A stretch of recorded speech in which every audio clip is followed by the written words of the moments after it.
Okay, everyone. Can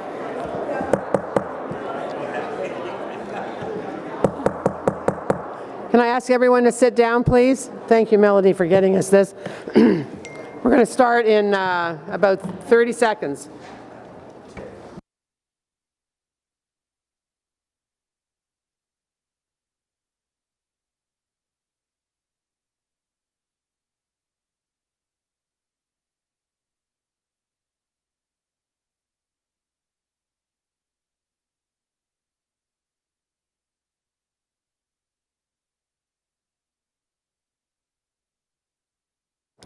Good morning. This is a public meeting to consider the proposed comprehensive official plan and zoning bylaw amendments listed as items 1, 2, 4, 5, 6, 7, 8, 9, 10, 11, 13, and 15 on today's agenda. For the items just mentioned, only those who make oral submissions today or written submissions before the amendments are adopted may appeal the matter to the local planning appeal tribunal. In addition, the applicant may appeal the matter to the local planning appeal tribunal if council does not adopt an amendment within 90 days of receipt of the application of zoning and 120 days for an official plan amendment. A comment sheet is available at the door for anyone wishing to submit written comments or to sign up to speak. And so if you are intending to speak and you haven't signed in yet, please do so over underneath that TV set. Councillor Meehan? If you want to come and sit, I'm not expecting Councillor El Shantiri, so if you want to come and sit there for the first item. Okay, so let's go through the agenda. Any declarations of interest?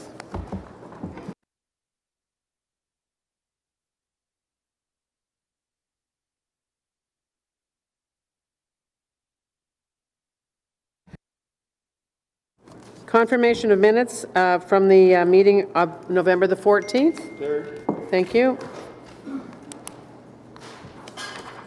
Item number 1, we'll be holding that. We have speakers, and that is the official plan amendment for the Barrhaven Downtown Secondary Plan.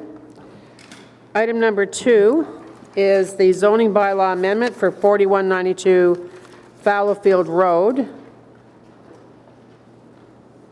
to permit a daycare and office by rezoning the property. I have no speakers on that. Anyone have any questions? Is the item carried? Carried. Thank you. Item number 3, we have speakers on that. That's the front-ending report, design and construction of the Stittsville North South Arterial Road within the 195 Huntmar Drive subdivision. So we're holding that item. Item number 4 is zoning bylaw amendment for 1211 Old Montreal Road. Councillor Blais? Thank you, Madam Chair. I have a motion to add to the report. One of the challenges with this neighborhood is that there is ongoing construction, obviously, and there are interim measures being built along the main arterial road because the ultimate design for the ultimate cross-section of the road is not yet done. And so the developer is interested in doing the ultimate design so that there's less throwaway and that will inevitably save taxpayers money when the ultimate arterial road is completed. I can't hear you very well. It will save taxpayers significant funds to not undo the interim works when the ultimate is eventually built. And so this motion is whereas report lists the report zoning bylaw amendment 1211 Old Montreal Road recommends several minor readjustments to the existing zone boundaries in effect over Cardinal Creek Village to correspond with minor changes to the planned street pattern and the lot and block layout within the future phases of the development. Whereas there are safety concerns in the community regarding the intersection of Cardinal Creek and Old Montreal Road, whereas the intersection is identified in the City of Ottawa Development Charge Bylaw 2019-156. Therefore, be it resolved that Planning Committee directs staff in Planning, Infrastructure and Economic Development to begin the negotiations to enter into a front-ending or development agreement to fund the works required to complete Montreal Road through Cardinal Creek, and be it further resolved that pursuant to the Planning Act subsection 3417, no further notice be given. So this is simply direction to staff to begin the process of discussing with the builder how they can design the ultimate configuration of the road so that there's less throwaway costs, and we can start to see some of the safety enhancements that both residents of Cardinal Creek and Cumberland Village are asking for through a front-ending agreement. Perfect. Anyone have any questions? Are you, on the item of the zoning bylaw amendment for 1211 Old Monterey Road, are you comfortable carrying the motion, the amendment? Carried. And as the report as amended? Carried. Michelle, where are you? Hi. You don't need to speak, it said, so you still don't need to speak? You good? All right, perfect, thank you. All right, so the next item is the zoning bylaw amendment for 300, 302, 304, and 306 Elm Grove Avenue in Kitchissippi Ward, and we have one person speaking in opposition, Mr. Fichtner. So we will hold that item. And the next item is the zoning bylaw amendment for 87 Sterling Avenue. Ms. Hoad, are you here, Linda? So we'll hold it for you to speak to it. On Sterling? Mm-hmm. The next item, is that person in opposition? Okay. The next item is zoning bylaw amendment for 1068 Cummings Avenue. Where did our vice chair go? Motion to defer at the request of Councillor what? He's not, he's over there. This is the Cummings Avenue one. Oh, great.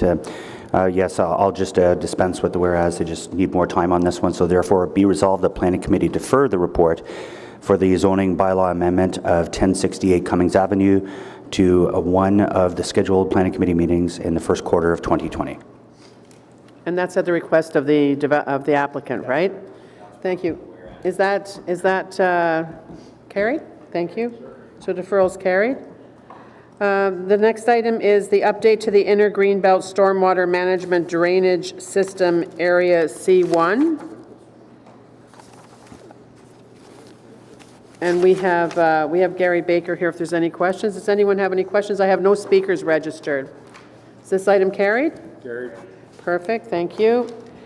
Next up is the official plan and zoning bylaw amendments for 1426 San Joseph Boulevard in Councillor Dudas's lovely Innes ward. I don't have anybody here to speak to or against, for or against it. Does anyone have any questions? No? So is the item carried? Perfect, thanks very much. Okay, the next item up is the zoning bylaw amendment for 8900 Jean d'Arc Boulevard North. That's in Councillor Blaise area, and we have someone speaking in opposition, so we will hold that item. Item number 11 is the zoning bylaw amendment for 250 Besserer.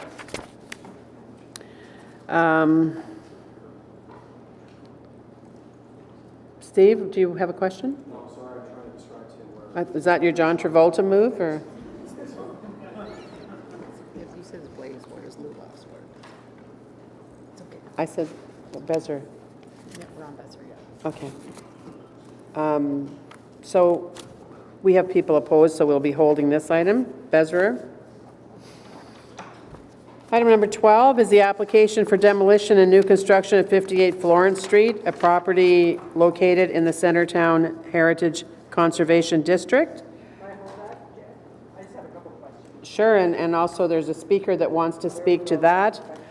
And also the zoning bylaw amendment 58 Florence Street. So I'm going to put those two together, and we'll have the speaker will speak to both of them at the same time, and the councillor wants to hold it.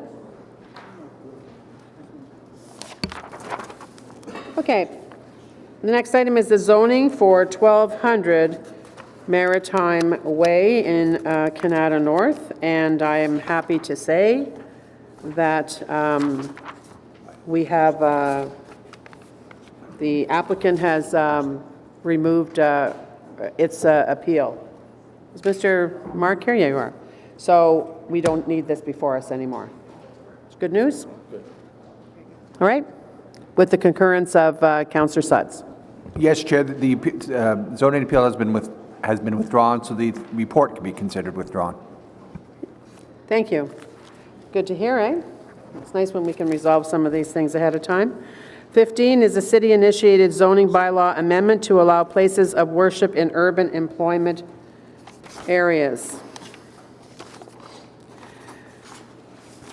And we do have a motion, and in addition, you want to speak to it, Ursula? Have you seen the motion? So you know what, we're just going to pause that, and we'll give you a copy of the motion, and then you can let us know. Does anyone else, no one else has signed up to speak on this item, so we're just going to table it, park it, but we're going to table it until Ursula has a chance, and then if she needs to speak still, she can come back and speak. Yeah. Because we're just doing consent now. The members of committee would like to see it too, if we can pop it up on the screen.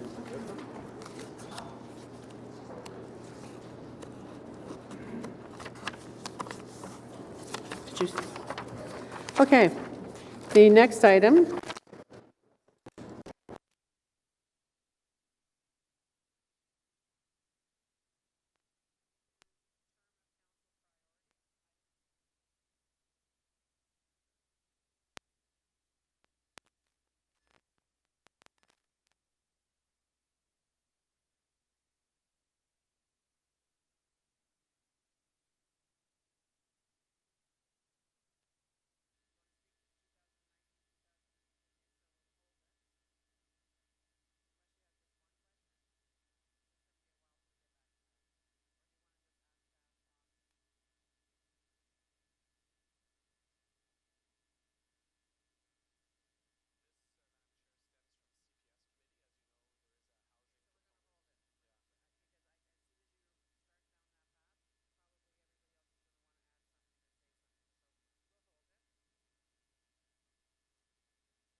Why would Leaper be moving this one? Sorry, I don't understand. If you don't even know, I mean, that doesn't make sense to me. So, you know what? Are we going to see the motion, Madam Chair? or- When they find it.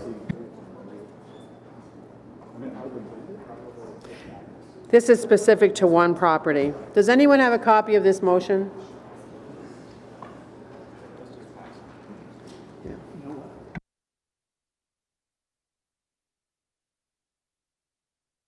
All right, Madam Chair, it's back to me. Whereas the report, city-initiated zoning bylaw amendment to allow places of worship in urban employment areas, recommends permitting small-scale places of worship facilities on 189 properties in the industrial zone in the urban employment areas, whereas 102 Bill Latham Drive is subject to the pending LPAT decision, whereas additional clarity is sought specifically due excluding 102 Bill Latham Drive from recommendations of this report given the pending LPAT decision. Therefore, it be resolved the Planning Committee recommend to Council to amend bylaw 2017-111 to add urban exception 2382 to the 102 Bill Latham Drive under column 5 of the provision of clarify the recommendations in the report do not apply to the 102 Bill Latham Drive. Who wrote this? So the bottom line is, on this, is it never should have been part of the Yeah. report, okay? To put it in real simple language, right? And further be And it's on the resolved screen in pursuant to front the of me. Planning Act subsection 3417, no further notice be given. So, bottom line is, it shouldn't have been part of the report. It's correcting the fact that it's part of the report. Whose ward is it? It's in Carol Ann Meehan's ward, Councillor Meehan's ward. No, you would not have written it, and this goes back long before you were ever elected to. So, on the technical amendment, it's carried. And on the report as amended, carried. And I'm just going to say one thing. I actually am the person that asked for this report, and I've had this, I'm so sorry that I actually did, because it went into, all I wanted, and some of you are seeing this in your wards across the city, and recently, as you know, Councillor Brockington, the former head office of Hydro Ottawa, a huge building, has been taken over and purchased by one of our mosques in that neck of the woods. And it's very, very difficult to accommodate the new worship centers that we have. For example, the EY Center that is right beside the airport, you think of it as the EY Center where there's trade shows and all that stuff, but there are significant events there of religious purpose throughout the year. And I would argue that, you know, there's the Salvation Army, the two temples that want, Hindu organizations that want to have new temples in Barrhaven, whether it's the Jewish faith or anybody, Sequoia Church, they are going to provide always, they talk about community space that is used primarily, other than at certain times a week for religious purposes, it's a community purpose. It's a place of assembly. It's where large numbers of people come together. So Mr. Herwire has promised me in stage 2, that's where we will go to offer this opportunity, okay? But this at least allows us some options today. That's why it's before us. Okay, so now we'll go back to the beginning, which is the Barrhaven Downtown Secondary Plan. And Sean Moore is our planner, senior planner. He's done a lot of work on this file, and he is going to intro the project. And with him is Lily Sue.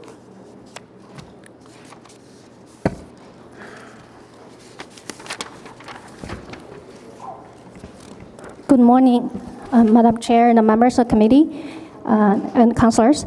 My name is Lily Xu, manager of the Devon Review South Branch. To my left is Sean Moore, senior planner in our area, and a file lead planner for this project. The application was received in 2018. In the past 1 year and a half, staff have conducted extensive consultation in addition to the Planning Act and the city's public consultation policy requirements. In the next few minutes, I'll pass the microphone to Mr. Moore, who will provide a high summary of the refreshed Barrhaven Town Center Secondary Plan. Thank you. Good morning, Madam Chair. The town center is approximately 165 hectares in size. It's bound by Strandherd to the north, Jockvale River to the south, the Kennedy Burnett Stormwater Management Facilities to the west, and Longfields Drive to the east. It's strategically located in Barrhaven, in between Highway 416 to the west and Riverside South to the east. And as you can see from the image, it is in the heart of Barrhaven and really bridges Barrhaven South with Barrhaven North. And it's also a major commercial district and the hub of current Barrhaven and kind of in the future as we move forward. I just wanted to highlight some key aspects of the town center. We currently have the bus rapid transit coming right into the center, and the city's undertaking an E8 for the conversion of BRT to LRT. We have future Chapman Mills Drive, which will have a median BRT going east-west through the town center. There's a major potential district park in what the city's planning for along the Jock River. And we have major roads, Greenbank and Jockville, that provide the key elements of the road network. There's also provisions for future civic block, which would provide civic uses and a gathering spot for the community. Past developments have had to go through site-specific official plan amendments in order to proceed, highlighted in yellow here. So that's one element of what we're bringing forward, is to facilitate development in the town center. We know that there's significant growth happening to the to the west in the near future. And another key element will be the future Greenbank realignment and the new bridge crossing to Barrhaven South. So just moving back a bit to how we got here, in the early 1990s, the former city of Nepean developed a secondary plan in 1997, and in 2004, there was an updated vision which implemented a community design plan and a refreshed secondary plan. So 2006 is the current plan, and that plan has to and does abide by the city's official plan town center policies. So the town center in our official plan is an area where it's a node of central activity for suburban communities, and they've been long-standing cores of suburban communities. They're also mostly centered around one or more transit stations or stops or future stops. There are also areas where we want to support transit densities and where we want to support a minimum of 10,000 jobs. So the current plans implement that, and then the refreshed Barrhaven Downtown Secondary Plan also follows those policies.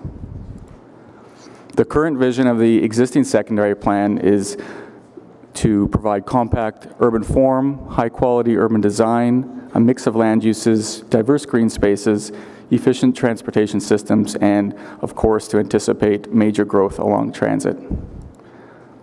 The objective that came forward through Minto and Richcraft's application was to refresh the secondary plan, was one, to facilitate development, to encourage a diversity of uses, to facilitate investment, to remove barriers to development that the current plan has, and to remove some of the repetitiveness through the current CDP and the secondary plan, and also discrepancies between those documents as official plan amendments have been moving forward over the past 10 years. So high level, this is the existing land use plan for the secondary plan. I'll just highlight quickly the policies. The brown area is called the high-rise mixed use, and that's in the core. And that required a 6 to 12-story height limit and a target density of 250 units per net hectare. Flanking either side, east and west, was a mid-rise residential, and that required a 4 to 6-story height limit and a target density of 200 units. Then south of future Chapman Mills, in the orange, it was only permitted apartment uses at a 6 to 12-story range and a target density of 300 units per net hectare. South of Chapman Mills was the yellow area was called a mid-rise designation, and it required 2 to 4 stories in height and a density of 100 units per net hectare. And in blue was the civic block allocation for future placemaking. So if we go to the proposal before us, the land uses The purpose here was to lower densities and minimum height requirements, still in keeping with a town center, still in keeping with supporting future light rail and current BRT, but to allow developers to come through with products that are market ready and can still support our future growth. So in the south is a proposed residential area, which allows for 50 units per net hectare as a minimum density requirement. Chapman Mills Drive was designated, or is proposed to be designated as a mixed-use corridor, which would have a density requirement of 75 units per net hectare. The Brown is now a station area designation and has a minimum requirement of 150 units per net hectare, and flanking that on either side is a mixed-use neighborhood overlay or designation, which would allow for 60 units per net hectare. So the key here is we went from target densities to a minimum required density, and we removed some of the height limitations so that height and density could grow over time. One last key aspect was that there's a Strandherd Retail District overlay within the current secondary plan, and that permits continual development of larger format retail and commercial uses, and the applicants were proposing in this area highlighted here to expand that area to preserve the future redevelopment, to allow the Barrhaven to still continue to be the heart of the commercial uses in Barrhaven and relieve pressure off places like Citygate, while preserving the land for future redevelopment, such as we see in the core area like Elmville Acres or Lincoln Fields. And then the plan finally implements a couple of Main Street or active street frontage policies, which would make sure that we plan buildings to front onto streets, activate pedestrian areas, and create more of a sense of place and Main Street feel in these areas. Thank you. Thank you very much. So we have speakers. We're going to go right to speakers. Thank you, Sean. Our first speaker is Sue Murphy. Sue, are you here? Come on up.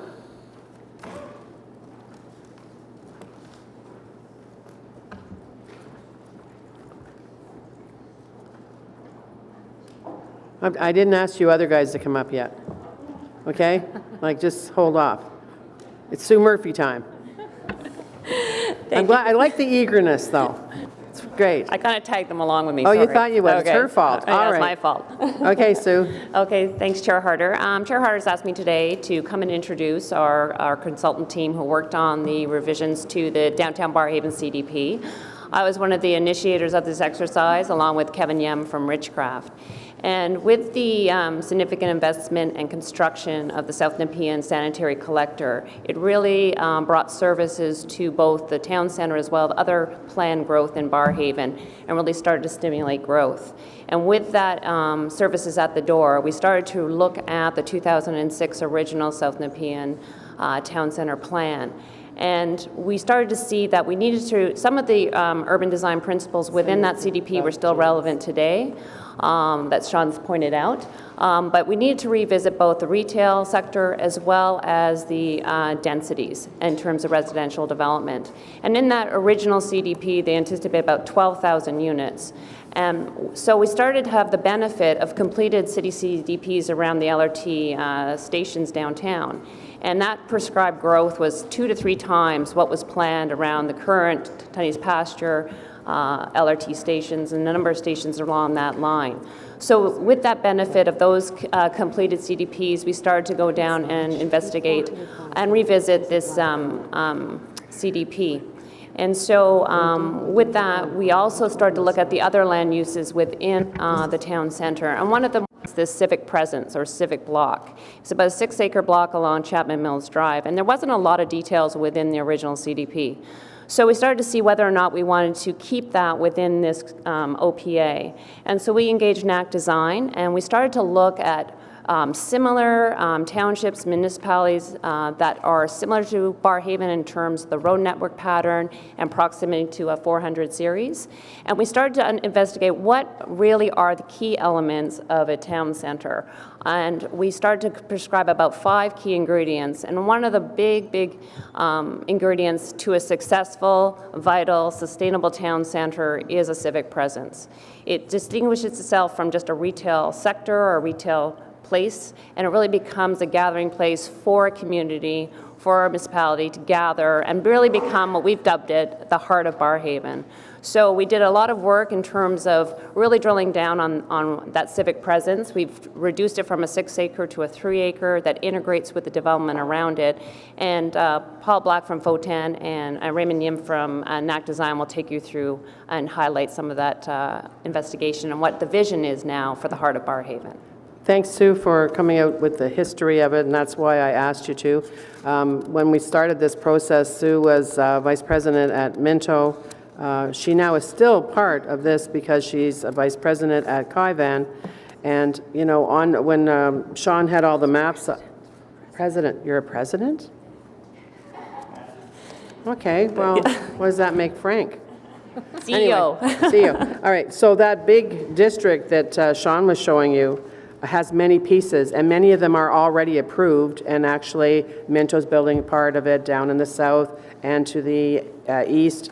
Claridge has approved a big part of theirs as well. So this is like a jigsaw puzzle, and today is a large piece of it, but it's been going on for some time. So thank you for your part of explaining that. Does anyone have Thank any you, Chair. questions for Sue? Thank you. Paul? Now, are you going to take up all 5 of your minutes? I'm asking because, you know, I need to know. Yes, I will. Okay, go ahead.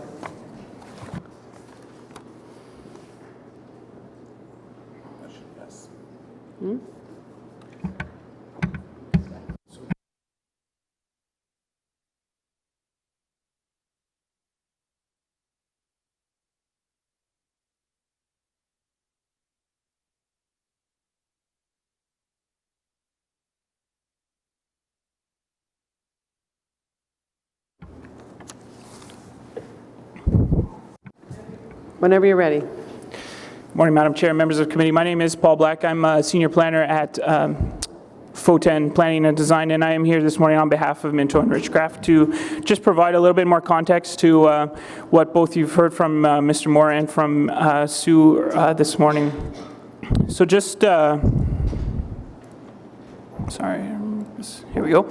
So just in terms of the town center, we heard the last secondary plan was adopted in 2006, and this just shows kind of the progression of development since that time over the past decade or decade and a half. And you can see that development in the town center has been quite limited, mostly in the northeast corner, with some more recent developments in the south, as Councillor Harder mentioned. We can see, as also we heard from Ms. Murphy, that the original secondary plan anticipated over 10,000 condominium units in the town center. And comparing that to other LRT intensification areas around the city, you can see that that's significantly higher than places like Tunney's Pasture, Preston, and ZB. And so that was a real basis of this exercise, was to bring the densities down to something that would be attainable in the town center in a suburban context in the short term, while protecting for that growth over the long term. As you heard from Mr. Moore, Barrhaven is also a significant, or the town center rather, is an important retail node within Barrhaven as well. This map shows major retail centers around the town center, and you can see really the town center is the focus of that and is located centrally within Barrhaven. As Barrhaven has continued to grow to the south, east, and now to the west, there is an increased demand for retail uses, and so the proposed expansion of the retail area is really to respond to those needs in the Barrhaven community, provide additional options, while again anticipating future growth and redevelopments of those sites, especially as LRT and transit continues to develop in the town center. So the real basis of our amendment to the secondary plan was to stimulate the development, maintaining the compact, mixed-use, walkable, transit-supportive goals that were in the existing secondary plan, while reflecting the suburban town center and facilitating investment in required infrastructure. So that includes parks, but also transit and density to support job and population growth in the town center and around it. In terms of consultation, this was initiated by Minto and Richcraft, and so we did significant consultation with the local BIA ahead of our submission, and We presented the application to the public at Councillor Harder's open house in 2017, and then we've had follow-up meetings with landowners throughout 2018 and 2019, as well as meetings with the public as we've presented different applications that have been submitted for subdivisions and zoning bylaw amendments. From the workshop that we held with the BIA, we had significant input from members of the BIA, over 60 participants in a workshop focused around 4 different design areas, so land use and transit, connectivity, those sorts of things. And outcomes of that workshop were outlined in our As We Heard It report, which I believe was appended to the staff report. Here I've just noted a few of the highlights from that report, which we have implemented into the new secondary plan, and there are others, but really that civic space, as you heard from Ms. Murphy, was an important piece of the whole thing, to create a place in the town center and in Barrhaven where the community can gather, where events can take place, and kind of a home base for the community. And then we also heard about focusing a mix of uses north of Chapman Mills and keeping south of Chapman Mills more residential in character. And so you see that reflected in the land use plan, where north of Chapman Mills accommodates mixes of uses, whereas south of Chapman Mills takes on that more residential character with more residential parks and neighborhood parks, that sort of thing, while still achieving the transit-oriented densities prescribed by the official plan. And finally, we heard about reducing the broad policies with regards to retail at the base of every building throughout the town center, and instead focusing on a few key character streets. And so, as you heard from Mr. Moore, we've identified Riocan Avenue, Marketplace Avenue, and a new east-west street on the west side of Greenbank Road that will provide important connections between green space and the Civic Square, while also providing connectivity through the community. And ultimately, we hope will become main streets of the town center, where retail uses front the street and residential units are above. And ultimately, the goal of creating connectivity and linking green space has been paramount as we've gone through this whole process. That is my presentation. I'm happy to answer any questions that you may have. Did you practice that? That's like a P&G salesman or something. Councillor Leeper has questions for you, Paul.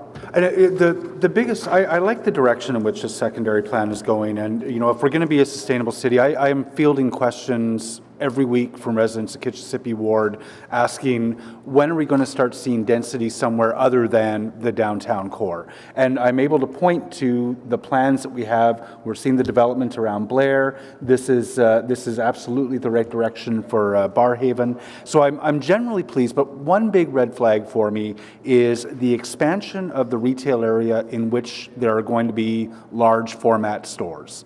So if the retail hope is to create compact, mixed-use, walkable, transit-supportive development, why are we looking at expanding the area in which large format stores are allowed? They're the antithesis of everything that you've described. So in addition to Mr. Black, Sean, you might have comments on that as well, since you're writing the approval. Go ahead. Sure. So, through you, Madam Chair, the retail, the town center has become a retail node for the entire community of Barrhaven. The 2006 plan recognized existing retail uses and drew a line around that, and had aspirations of intensification of that over time. We've maintained that, but recognized the need for additional retail to service, you know, the 35,000 people who live south of the Jock River and who rely on the town center. The large format retail is an interim condition which provides opportunities for intensification, like we're seeing at Westgate, like we're seeing at Gloucester. Those centers start as large format and provide the opportunities for when there's the demand and when there's the density there, excuse me, and the transit really is driving a lot of that, to intensify those sites easily. If we were to develop the lands as purely residential, intensification is more difficult at a larger scale. The retail areas provide, in a short term, they respond to the needs of the community, while over the long term, they provide opportunities for intensification and growth around the transit stations. But why not zone for mixed use? It's difficult to get if it's residential only. Why not zone for mixed use and put limits on the size and today? So I should note that the policies do support mixed use currently. So there would be no requirement for amendments or changes to permit mixed use development today. And that is encouraged through the plan.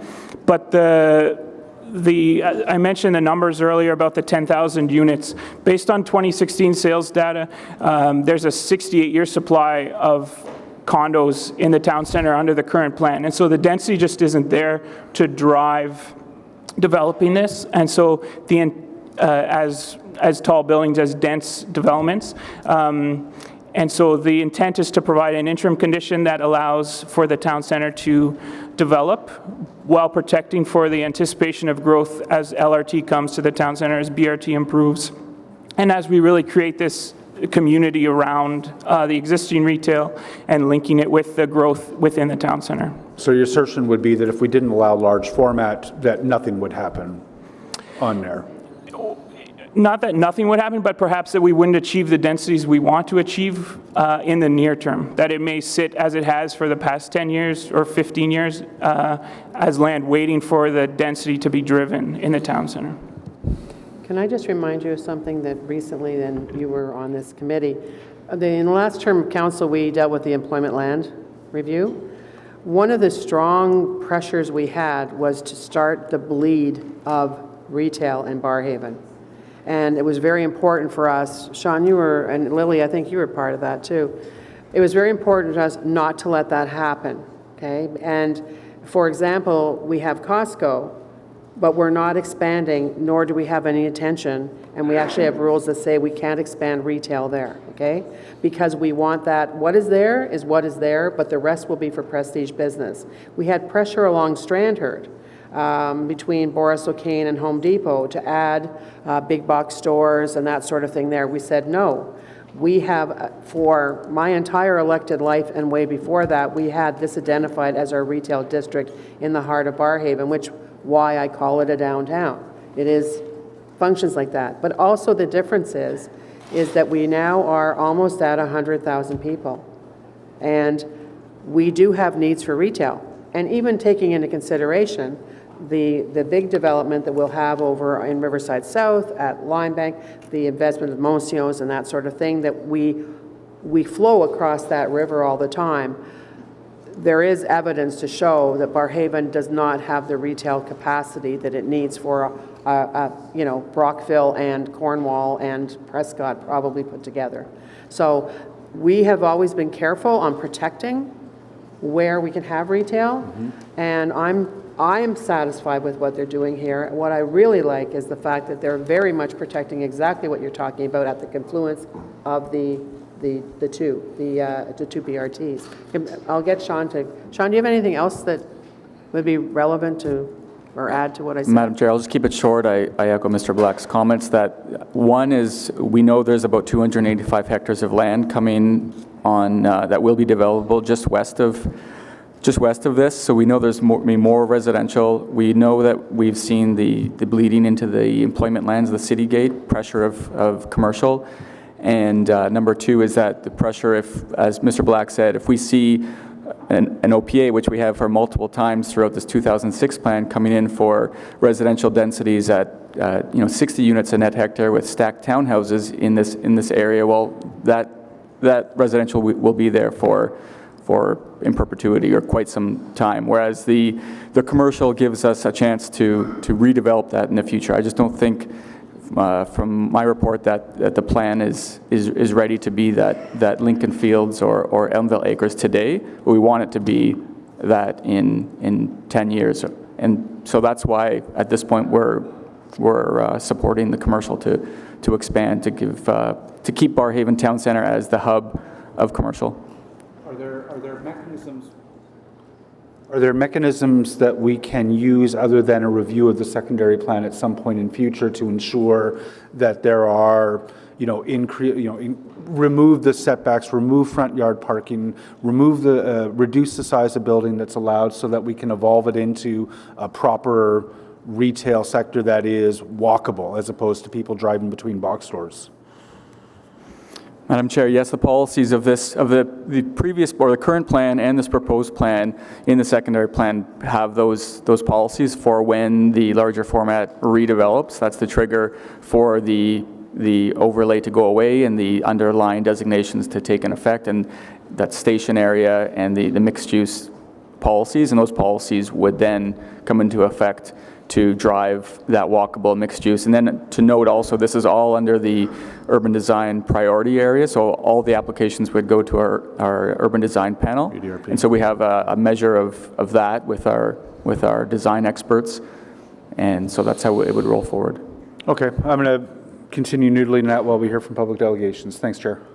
I'm just going to show you on this map that's up here that Paul has, because it's, you see where it says RioCan, that purplish color? Yep. Okay, so just back in the late 90s, 99, I think it was, Chapman Mills Marketplace was approved by Nepean Council.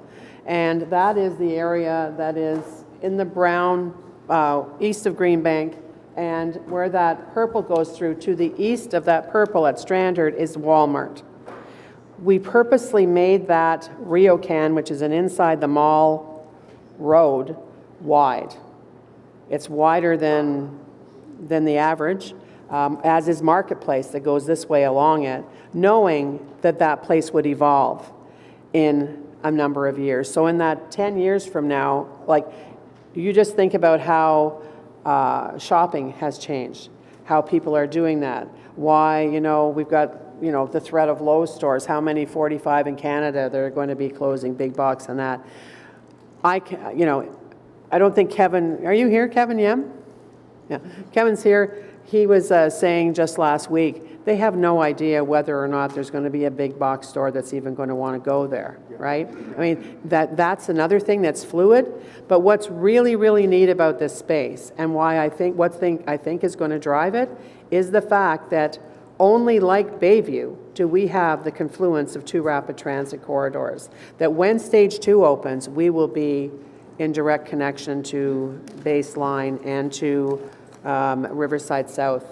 And that makes it unique. And I think that and what you're going to see with the NAC presentation on the civic space, which in 2006, when that was approved, honestly, I've been wondering for all these years, what the heck civic space can we put in this very southern suburban community that the city would want to invest in. I always knew it wasn't going to be a service center and things like that, but we never really knew, and now having the identification of that is a game changer. I think that those two things, that and the fact that even though I don't know a developer that hasn't told me that it's too expensive, my goal is to have, like we have here with the largest green roof in the city, Festival Plaza, have underground parking that in the daytime is a revenue-generating park and ride, where the LRT conversion will go right into that garage. Okay, that's where this is taking us. But this is at really the beginning of the process. It's a change again from 2006, but still all the bits and pieces, just like we've had the Claridge people came in with their application, the Minto people came in with their application. You got a dog park finally, the first one along the river that's going to be built. All of those things are pieces, and there'll be further public consultation as the nuances are fleshed out and become reality. This is just something that changes from 13 years ago. You think about 13 years ago, how many years condo inventory do we have in the 2006 plan? Based on 2016 sales, it was 68 years. 68 years. Okay, more than the traditionally condo attractive places in the city in Barrhaven, right? So anyway, that was part of the genesis as well. Who else had questions of Councillor Meehan? Anybody else? Go ahead. Thank you, Chair. I say, a lot of this development is in Ward 22, and I do support this plan, and I find it quite exciting. But as someone who lives in this area, I have to ask a few questions about the reality of the plan in terms of living in a suburban area. Number one, I see there are no new arterial roads planned in this secondary plan. Is that correct? Okay. So no new, What do you mean by that? no new, none of the roads that are going in around here are going to be changed or altered or widened or anything. We're going Well, to be, Greenbank is, and Chapman Mills is, and well, Jockville will disappear. well, those will turn into BRTs, though, right? The No. Chapman Mills is going to be, No, it's going to be widened? yes. Okay. You'll see in the picture that the next presenter has, and in the, geez, you know that glossy book that we were looking at a couple of weeks ago? I'll look at it Yeah. again. Okay, so it says in section 251, this is going to provide for potential shared parking arrangements and allow for potential redevelopment of surface parking areas. I'm just wondering if you can explain that. Madam Chair, that's what we were discussing in terms of the redevelopment schemes. We know that once LRT and the north-south and the BRT east-west along Chapman Mills comes in, there's going to be a huge appetite to redevelop the large format stores, and the policies would take into effect for that redevelopment. And that means that when we review applications, we would be requiring that applications have, underground parking, more dense uses, the kind of the point tower with retail at grade that we're seeing in the inner and outer core in kind of the former shopping malls being redeveloped. So the policies would take effect, and that's when staff would be reviewing site plans for more intense development, taking advantage of the transit network. Would we be reducing parking? Parking, I mean, those would all be based on applicant-driven applications, and if we have the rates, if we have the transit in place, then I would imagine that developers would want to be taking advantage of the transit. Okay, listen, don't get me wrong. I am an environmentalist. I want to see more people taking transit. I'd like to see more people leaving their cars at home. But when we increase density to the amount that we're forecasting here, and many people still are going to be living downtown and still working out there, and if we're going to shop, I don't know the last time you came out of Costco, but I certainly couldn't carry anything in my arms on a bus going anywhere. People are still going to be relying on their cars out there. So I do worry about people still parking. So I'm wondering how the cities, they're building our Better Suburbs plan and the provisions that Mr. Willis was talking about yesterday about a formula to take a look at parking, how that is going to be applied to this, because we are increasing density. We're looking for new jobs. We want to put a lot more jobs in there. So how are we going to accommodate that? Madam Chair, there is, just to be clear, this is the higher level policies, so there is no prescribed reduction in parking in this plan. This is laying out the future groundwork, so I think we would see that when the time comes for redevelopment, each applicant's going to have to come forward with a site plan and a rezoning probably to implement. Okay. And so I think that's kind of in the future of how we would be looking at it. Also keep in mind that it's not going to all happen at once when it's ready. This area is 165 hectares, and it's equivalent to the size and larger than the CBD of downtown, and goes probably to almost St. Catherine Street, if you could imagine that size. So it's gonna happen incrementally and application by application, and we'll have plenty of time to react to what's happening. So we'll have the final look. Okay, thank you. Okay. Thank you. Okay, thanks very much, Mr. Black. Oh, hang on a second. Of Mr. Black? Yes. Okay. And I'm not sure if you've gotten this far yet, but I'm still on the the Strandherd Retail District. In terms of what that would eventually be zoned as, are you anticipating, like, initially it's MD and then you start to see TM rezonings, or? So we have submitted rezoning for Ridgecraft, who owns the piece that is proposed to be added to the retail district, and we've proposed a mixed-use center zone, which is consistent with the official plan policy, which would permit the retail and the residential. Okay, that makes sense, but not a TM, but... No. Yep, thank you. Yeah. And you know, Mr. Moore did, I think it was Sean that showed, or Paul, one of them, showed the expansion to the west and how many units that is and how many acres that is to Boris O'Kane and what the impact is. This whole area very much, I think, is, again, like the puzzle. So we've got pieces that are already done that are going to influence, and we're, the change to the Kennedy Burnett drain, where Strandherd, where Chapman Mills is actually going to come up onto Strandherd, and future dedicated BRT, which may or may not actually happen in the location that it is.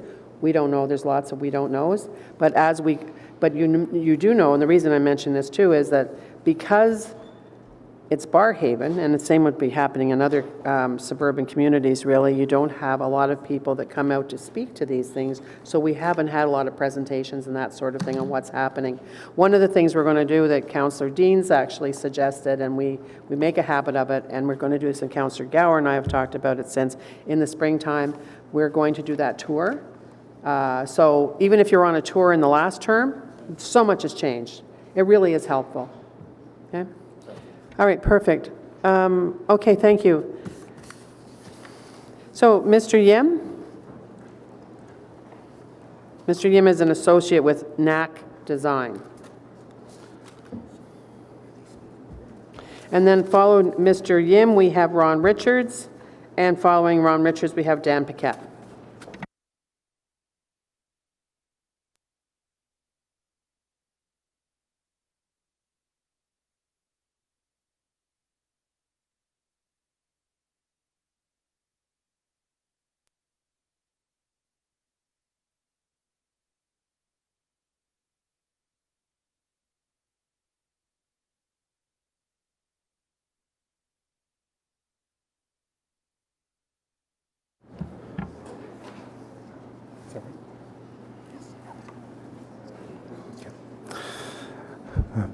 Madam Chair, members of committee, hello, my name is Raymond Yim. I am an urban designer and associate with NAC Design Strategies, a landscape architecture and urban design firm with offices here in Ottawa, Toronto, Calgary, and Orlando. We've been engaged to look at the Barrhaven downtown, specifically the Civic Complex, taking a strategic view at the opportunities that exist within the area and develop an overall vision on how to make a great downtown destination within Barrhaven. This illustration demonstrates the entirety of Barrhaven. At the heart of the community is the downtown, glowing in blue. Glowing in white are the major arteries of movement that are converging at the Civic Complex, creating an opportunity to make this node a great destination. The vision, therefore, is by building upon the principles and strategies set forth within the South Nepean Town Centre CDP, Barrhaven Downtown and the Civic Complex will become a valued community asset, focal point and destination that resonates with the people of Barrhaven and instills a sense of civic and cultural pride. To us, this discussion is not just about the Civic Complex, but about the strategies surrounding it, working together to create greater opportunities for the community to thrive. First key component is to develop a strong civic and cultural hub that promotes social interaction and community engagement. The second is to support the various modes and corridors of transportation, including Chapman Mills Drive, through the creation of a community destination. The third is to establish Riocan Avenue as a priority main street. The fourth is to create a north-south linear park that connects the Civic Complex and transit to the Jock River District Park. Fifth is to expand and enhance the Jock River open space system through this linear park linkage. This big move diagram shows how these key components can be executed. The Commons at the intersection of Chapman Mills and Riocan Avenue is a civic open space.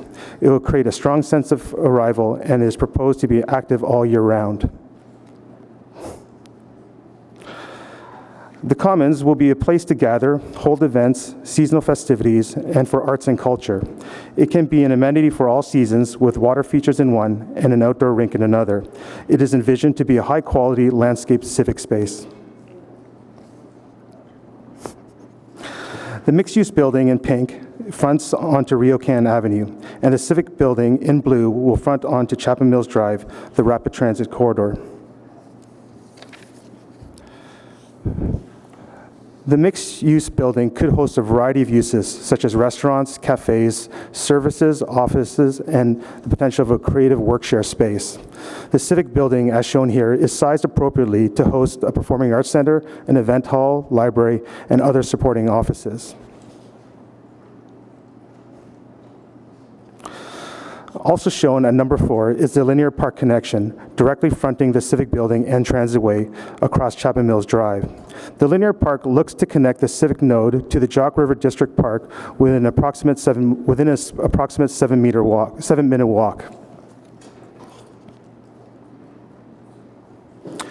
This proposed linear park will be host to 4 open space transitions. Starting from the Civic Complex, the character will be more urban, being more manicured in nature, to general urban, a transition from urban to suburban, a more pastoral in nature, and ending off with the natural, a reflection of the Jock River adjacency.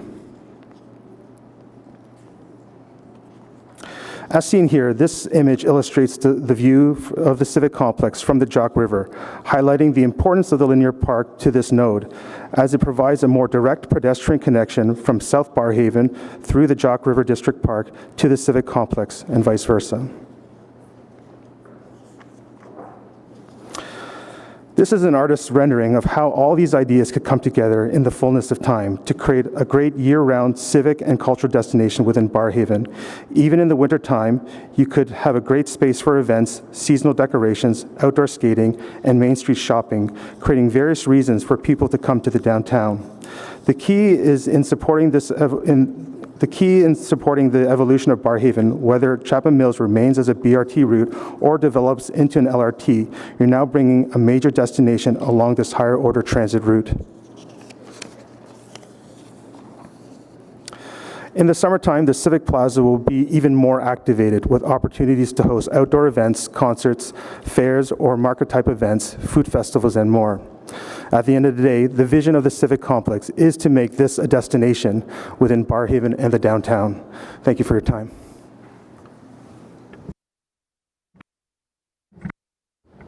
Thank you very much. I know the first time I saw it, I definitely had the wow factor presented to me. And, it makes it real, makes the vision real. Does anyone have any questions? Councillor Kavanagh? You wouldn't. Thank you very much. Now, this is my first time seeing it, no, it looks very interesting. I'm wondering if the Civic Center, is it being modeled after Centrepoint? Because it seems a lot like it with the library and the theater, etc. My only concern is that at Centrepoint, it's not very bike-friendly or pedestrian-friendly to get there. So I hope it's an improvement on that. Yes, we looked at a variety of different examples throughout Canada and the U.S. at civic spaces and civic complexes. So we're trying to find a way to create the best practices from all these to create this one right here. Okay. Yeah, my first thought was that Barrhaven was breaking away, and You could. We're just being sneaky about it. Yeah. That's all. yeah. It's, it's a game changer to be approaching that close to 100,000 people. It is a large Ontario city, and it's in the last couple of years really that people have started saying, hey, we want a Shankman. And I said, well, we have a Centrepoint. And they said, no, we want a Shankman. Barrhaven is older than most people think, too. The first people moved in 1969. And it's stuck, no matter what people say, it has stuck very much to the plan from the early days of Ben Franklin and Mel Barr and that time. So the neat thing, the fact that we didn't get the north-south LRT will always be extremely unfortunate, but what it did give us is 2 BRTs that meet, that really other places don't have. And I think they gave us the north-south LRT, I think that was about 2000 and, well, Larry O'Brien was the mayor, so whenever he became the mayor, about 2006, I think, no, 2008, that opened. That was a game changer. Now we just have to get the buses on it to serve the community, because we will take it, because it is there. Thank you. Anybody else? Okay, thank you very much for coming out. Ron, I see you there in the wings. Come on forward. Ron Richards.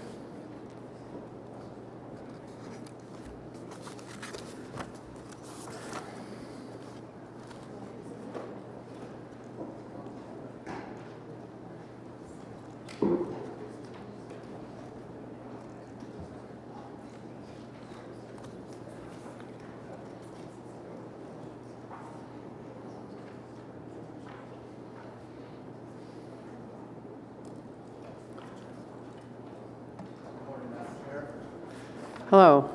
Members of the committee, my name is Ron Richards. I act for the Barrhaven Town Centre Corporation and Sun Life, who are the owners of the Barrhaven Town Centre at the southwest corner of Strandherd and Greenbank. I find it interesting, Madam Chair, that we called it the Barrhaven Town Centre when I first developed this in mid-1980s and late 1980s. It was a bit of a game changer at that time, as there was no urban development permitted south of Strandherd. And I think we kind of had an idea maybe this would be the nub of something, although not nearly as an extensive understanding and belief that you've had subsequently. I'm here on one item and one item only as it relates to the proposed secondary plan, and that is the extension of the Strandherd Retail District. Apropos Councillor Leeper's comments, my clients are concerned that by adding additional retail land, it in fact undermines the overall objectives of the secondary plan itself. I've provided a handout to everyone. I hope you have it. Just for the sake of identification, the property number 4 is my client's land. Properties 1 and 2 are the lands that are proposed to be included within the Strandherd Retail District. They are owned by Meon and Richcraft.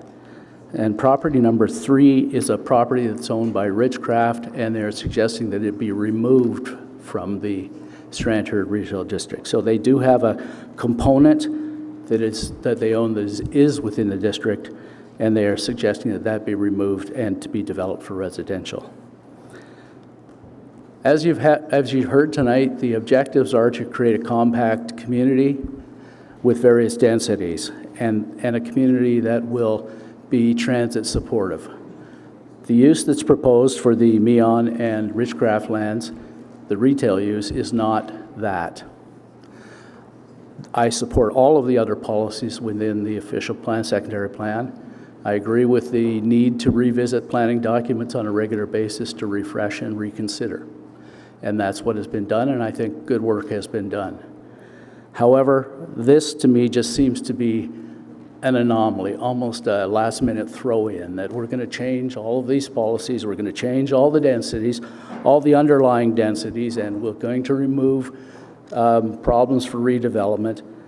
And, and by the way, we're going to throw in 250,000 square feet of retail. So I am concerned about that.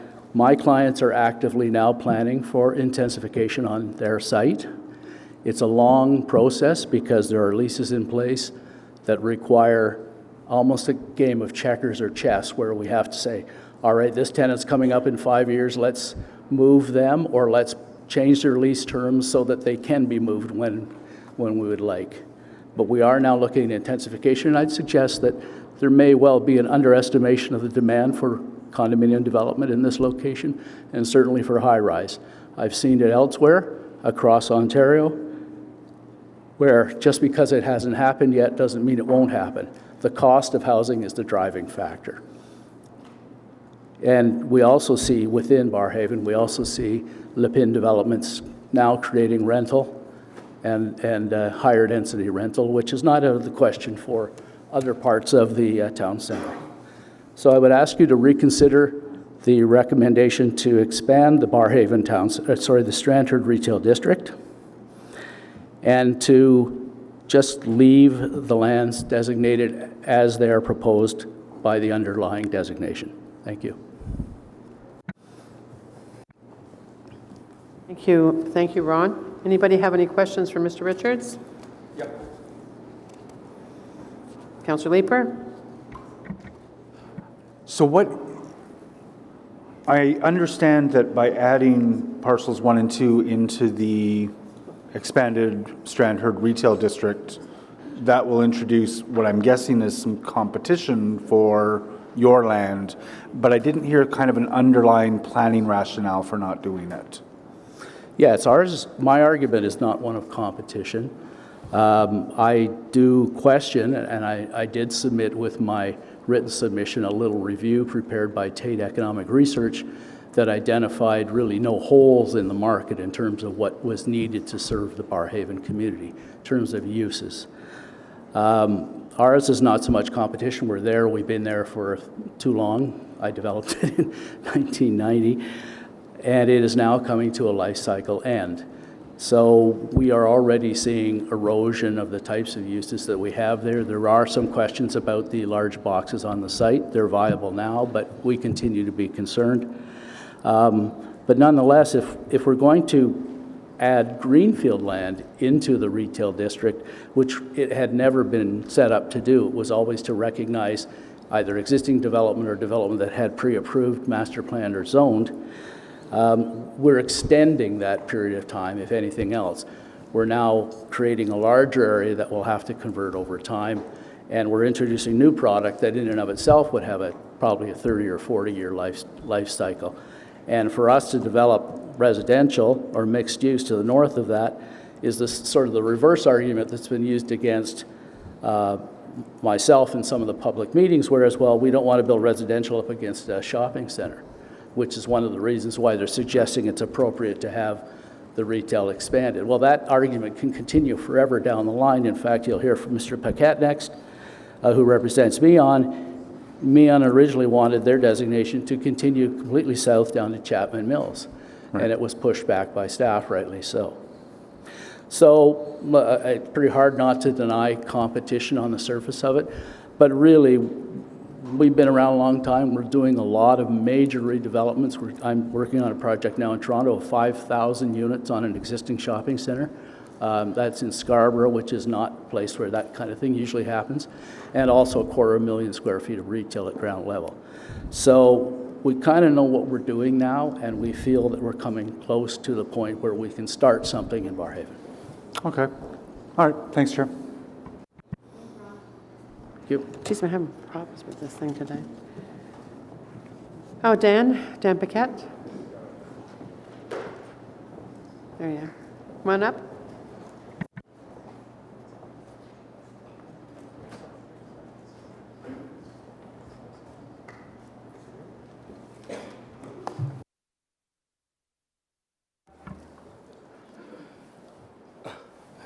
Good morning. Excuse me.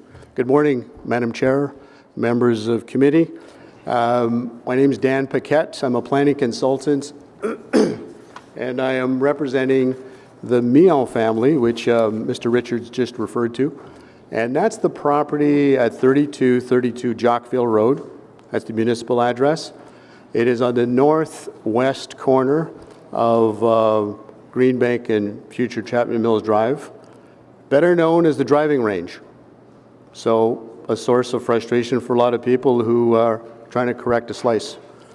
At the end of the day, I'm not going to take the 5 minutes. My point is very simple. We've worked with staff. We weren't one of the applicants, but we were sandwiched by this application, so we had to react. So we worked with staff on an appropriate land use program for this property.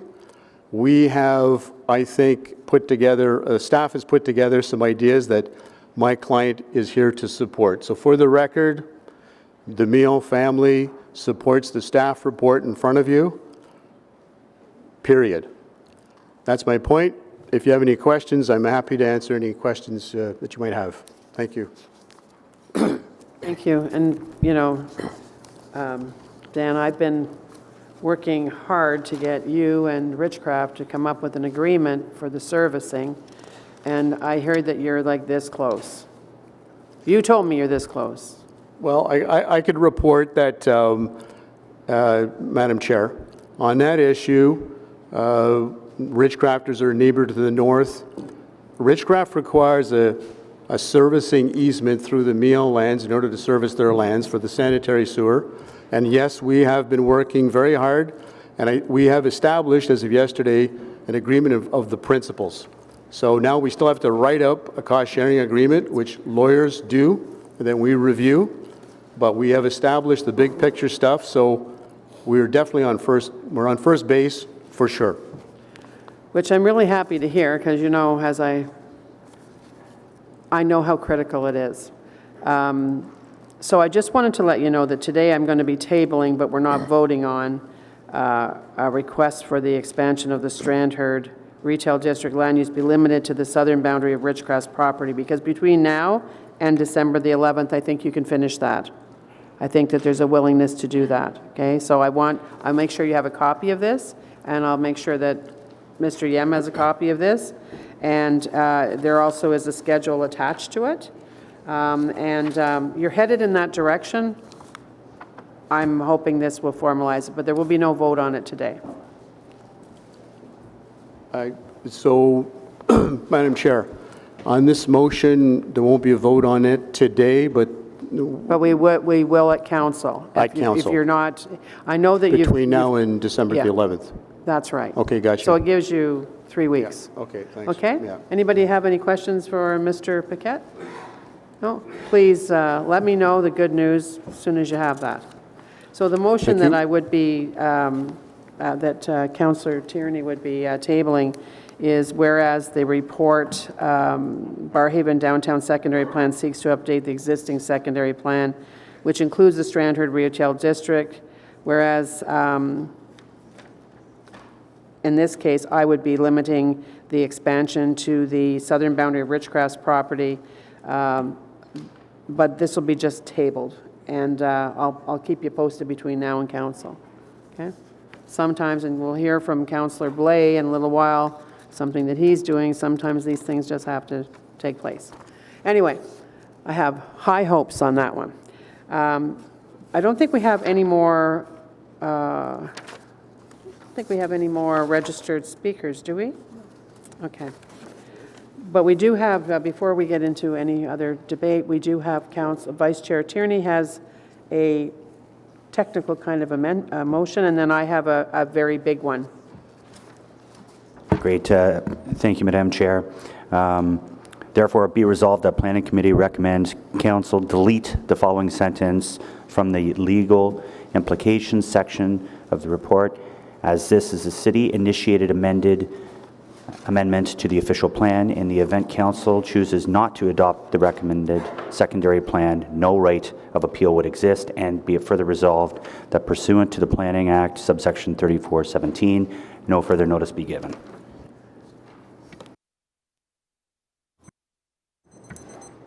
That's a legal. That's just a legal fixer. So on the Vice Chair Tierney motion, that carried? Okay. I don't think anyone has anything to discuss about that. So anyone have any questions of the, is Councillor Meehan still here? Okay. Anyone have anything on the report itself? Vice Chair, sorry. I either get your name wrong or your title wrong. Councillor Gower. Thank you, Madam Chair. My question is about the mixed use and how to ensure, or how the plan that's in front of us ensures that we actually have enough mixed use for non-residential. And I'll try to explain this in the context of something I'm seeing in my ward. We have an area in a planned community that was designated 10 years ago as mixed use, but so far just about all the development has been really predominantly residential, and we're running out of room for the community amenities that are really required for a healthy neighborhood. So I was hoping staff could elaborate a bit on provisions within the plan that would ensure that even if there's significant pressure for residential developments, that there's still enough retail and other uses to really achieve that mix of uses that are required for a healthy downtown like this one. Madam Chair, I think the 2 points are that throughout the mixed use designations, that one is there's a minimum FSI for non-residential uses of 0.5, so which would help trigger that buildings have to be multiple stories. And the second is that there is a, there's a provision that all the buildings have to be a minimum 2 stories in height for those designations north of Chapman Mills, which would be mixed use. So those policies are going to force that mix of uses through building height and the floor space index requirements. So you're satisfied that what's in front of us will allow, we saw great vision up here from the architects, but the planning and the policies within this amendment will allow you to achieve something that really does look like that without, yeah, okay. Yes, we're confident. And the other one was just about implications. We're going through the official plan. Is this plan official plan proof? You know, are we going to have to come back and make amendments to it or change things based on how the review of this official plan review process goes over the next few months? Madam Chair, so we did consult our policy group through this applicant-driven OPA, and what we did was, if much like a TOD plan, we pared it down to density and height and minimum building heights, and took away policies that would conflict or do conflict with current OPA, the official plan, and perhaps a future official plan. So we made sure that we weren't referencing a variety of sections in our current official plan, and so when those change, that becomes irrelevant or it's lost. So to your point, yes, it wouldn't conflict. It's actually paring it down to the kind of the bones of what we want, and then it's flexible. So when the new official plan comes forward, those would just add value to this. And the last question is, just going back to Mr. Richards, there are a lot of landowners in this area. I just want staff to confirm, on a consultation point of view, how the many landowners, you know, we're all landowners consulted with throughout this process, from, you know, even up to the last couple of months as this was finalized. Madam Chair, so just I'll walk you back through the circulation. We circulated not just the landowners, but numerous community associations throughout the catchment area of this. We advertised in the Ottawa Citizen, of course, the posting of signs at the major entrances to the town center. We held a meeting in September for 2 planned subdivisions within the town center, and we brought this item as well to that. And in addition, we had this summer 2019, we had a landowners meeting where we consulted them formally face-to-face, and previously not with city staff, but FOTEN had consulted landowners on a number of occasions previous to submitting their application. So the landowner that Mr. Richards or any other, well, the landowner that Mr. Richards would represent would have been involved in that consultation, had the opportunity to provide similar feedback to what we've heard today? Madam Chair, that's correct. Thank you. Thank you. Good question. And also, last night, I'm sure that, I think they copied a few people, maybe 6 to 10 people copied everyone on committee, saying that there hadn't been any public consultation. They didn't know about it. They just found about it when Kate Porter wrote her article. And you know, and when I read that, I think to myself, how can they not know? Because I know that in my e-blast and my Barrhaven Independent article, all of that stuff, just in public meetings I have, I'm excited to talk about. This is a very big initiative. But we do have people moving in every day, every morning, every afternoon, every evening. People are moving into the community. So if we look at it that way, then potentially they didn't know about it. That's just a fact. But I did ask Mr. Moore to remind me of all the public consultation, and he touched on that today. But in the meetings this summer, for example, and this is common in suburban communities, how many people came out, for example, to the one that had the Richcraft and the, was it Richcraft and Kaivan? Yeah, no, Madam Chair, we probably had 5 residents and then others who represented developers, but five or the residents. other or the other people that own land. Correct. Yeah. So that was the one at Minto, I think, eh? Minto Rec? That's correct. Yeah. So 5 people. Okay. Now, did you advertise that? Yes, we did the Planning Act notification. We did the radius, the 120 from properties. That's correct. Was in the Ottawa Citizen? The official plan, not the individual subdivisions, because that's not a requirement, but the Ottawa Citizen article or advertisement was for this secondary plan, which was would have been published back in the summer of 2018. Okay, so I wanted to do a bit of a wrap-up, and I hope that you had a chance to read Jason McDonald. He is the president or chair of the Barrhaven Business Improvement Area, and he sent us in a submission yesterday, I think, or the day before. So if you haven't read that, maybe before council you could. But they talked to it from one of our largest BIAs, certainly a proactive one because of all the growth and that sort of thing. Very active on bringing employment, high-end employment actually to Barrhaven. So he's got some good comments. But they also, I think, refers in there to the fact that the BIA has spent $50,000 hiring GBA, who is the local Graham Bird Associates who undertook work for us on Lansdowne. And if you think about the Civic Center, when they responded to the RFP, it was great to see that kind of an interest in this Barrhaven proposal because of their knowledge, certainly, of civic spaces, including my little dream of the underground, paid for park and ride, I'll just say. But those kinds of things, to have those people. So the BIA is undertaking that, and that information will be coming back within about a month. And, I certainly know that in January we'll have a large meeting to go over the presentation that NAC made today in the community. It'll be available I'll make it at a time where people might be around at a location where hopefully they are.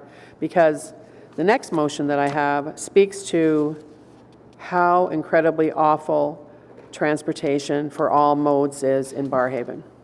Now, I could be Councillor Gower, who is certainly facing, with the extreme growth that he has, any of the suburban Councillor Blais, Councillor Hubley, Councillor Suds, and now Councillor Moffat, who's infringing onto a suburban area out of his rural community, both in Stittsville and in Barrhaven, as an example. Nothing illegal, and we let you cross the line, but you did cross the line. But my point is, Councillor Blais and I have been talking about, how long have you been elected, Steve? 9 years? So for 9 years, we have known that we are not able to build our transportation system to accommodate growth where growth is happening. We just can't. I've had many discussions over the years with Marion Simlick, our treasurer, who has done a great job. She has said, I said, how is it that every large project in the inner area of the city never misses a beat? It happens in the year they expect it. All the people in the city pay for it.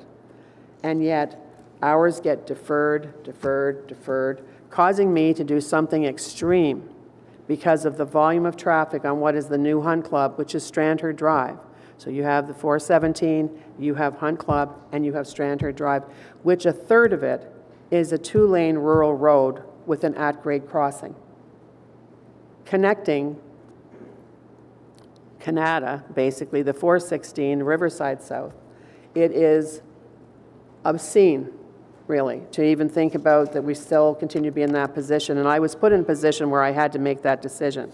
Having made that decision, I can tell you that it is not progressing at the rate that it should for a $103 million project. Now, part of the $103 million are things like taking advantage of the fact you're going to dig up a road, so roads are putting in new water infrastructure at huge depth. All that has done in this year is inconvenience people who are trying to drive on Strandherd for about 2 months while that was happening. Not one benefit to anybody on a bike, on foot, or on a bus, or in a car, or driving a truck. No one. So I've been thinking very hard about how we're going to move forward, and I know that we have to do it differently. One of the motions that I had earlier this year, I think it was in June, and I think it was tied into something that Councillor Gower was dealing with in Stittsville, but I had a motion that said that we were going to look to have a second development charge that would be up to benefit only the people in Barrhaven. So the developers in Barrhaven would be not just paying the development charges that they have in the past, and I know that they are undertaking an audit, the GOBA is undertaking an audit of where all that money has gone over all these years since amalgamation. And it's a report that I'm really excited that I'm going to be able to see, because I think that it's going to be shocking, because we know where it hasn't gone. Since the urban boundary last changed in 2006, not one road has been widened in Barrhaven and not one new road has been built. In the community since 2002, that has been the #1 growth area, by far one of the top in Canada, and we've done nothing because we haven't been able to with our policies. So what are we going to do about that? So this year, all that people in Barrhaven got after I was forced to take money from the Greenbank realignment for Strandherd, they have got a little piece widened, not to 4 lanes, oh no, between Costco and the Toyota, 1 lane. So instead of 4 lanes, I've got 3 lanes. Not such a big help, especially when you have the situation, the safety situation of a via crossing and the volume of traffic that continues to queue on that track. Do people have a death wish? Of course they don't. The volume of traffic does not allow you to have a flow that is reasonable. You have no idea when you're going to need to stop. You have no idea, and it's on a bend. You have no idea how you're going to be situated in this kind of situation. And yet, VIA has not signed off on the plan yet, on the design. Colin, you're here? Colin Simpson's here. Okay. Chris Gordon's here. There's people in the room. Vivi, I think, is here, or she was here. My point is this. 2.5, maybe 3 years ago, I said, okay, I have no choice, you can take that money. Meanwhile, that community was 21% of all growth in the city. Barrhaven was 28% of all growth in the city, but that part of Barrhaven was 21% of all growth in the city. It has now about 35,000 people. The community is almost 100,000 people. It's 94, 95. And not one change has happened.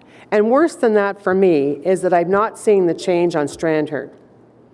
So, 1 lousy lane for a little tiny piece and that water work. Oh, and a turn lane onto Boris O'Kane, which is a tremendous help. It really is. But it's a turn lane for cars, because you know what, Councillor Kavanagh? When you turn onto Boris O'Kane, guess what? It's a 2-lane rural road with ditches. Nobody in their right mind, well, some people I guess have no choice, are having to drive on a bike. No one have I ever seen walking along there. And that's a piece, and that's why I say all modes of travel, all modes of transportation. So this year, I think the tipping point for me was staff say, we haven't been able to finalize the deal with VIA, even though 3.5 years ago when we opened up the grade separation, which the City of Ottawa paid entirely for the grade separation underneath the tracks on Greenbank Road, when we did that, I said at the time, since it's so difficult to deal with VIA, start now, because we know we're doing Strandherd by ourselves, all the taxpayers in the city with development charges, but all of us are paying. No one else is contributing anything. The deal's still not done. So staff tell me that they're going to put in the detour, the 2 lanes that, between the Toyota and past the tracks this year. That's it. Two lanes with, I don't even know if they'll put asphalt on it, but that will take it around the current crossing, so that whenever they have a deal, they might start the work after, they might have to change the design, etc. We're talking 2023 for currently 95,000 people who had Greenbank realignment in the pocket, and now, to this point, have virtually got nothing.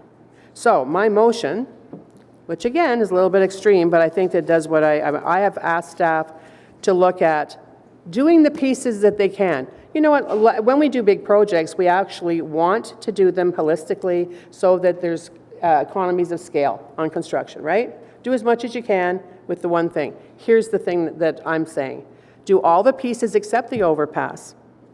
And when we have the plans for the overpass, we'll worry about that then. And I will be looking to the federal government to give us some money for that. Why not? It's about safety. But in the meantime, I want that the 4th lane on Strandherd. I want it to go from the Toyota to the Costco, for heaven's sakes. on the new Hunt Club, the new east-west road in Ottawa, in southern Ottawa. I want that. I also want the other piece that goes from Boris O'Kane, where we have the turn lane, and the intersection at Fraser Field, so those people, we didn't have to bar them from coming onto Strandherd because it's so unsafe. We had to get them to cut through their own community to escape at another place, to Home Depot. I want that done.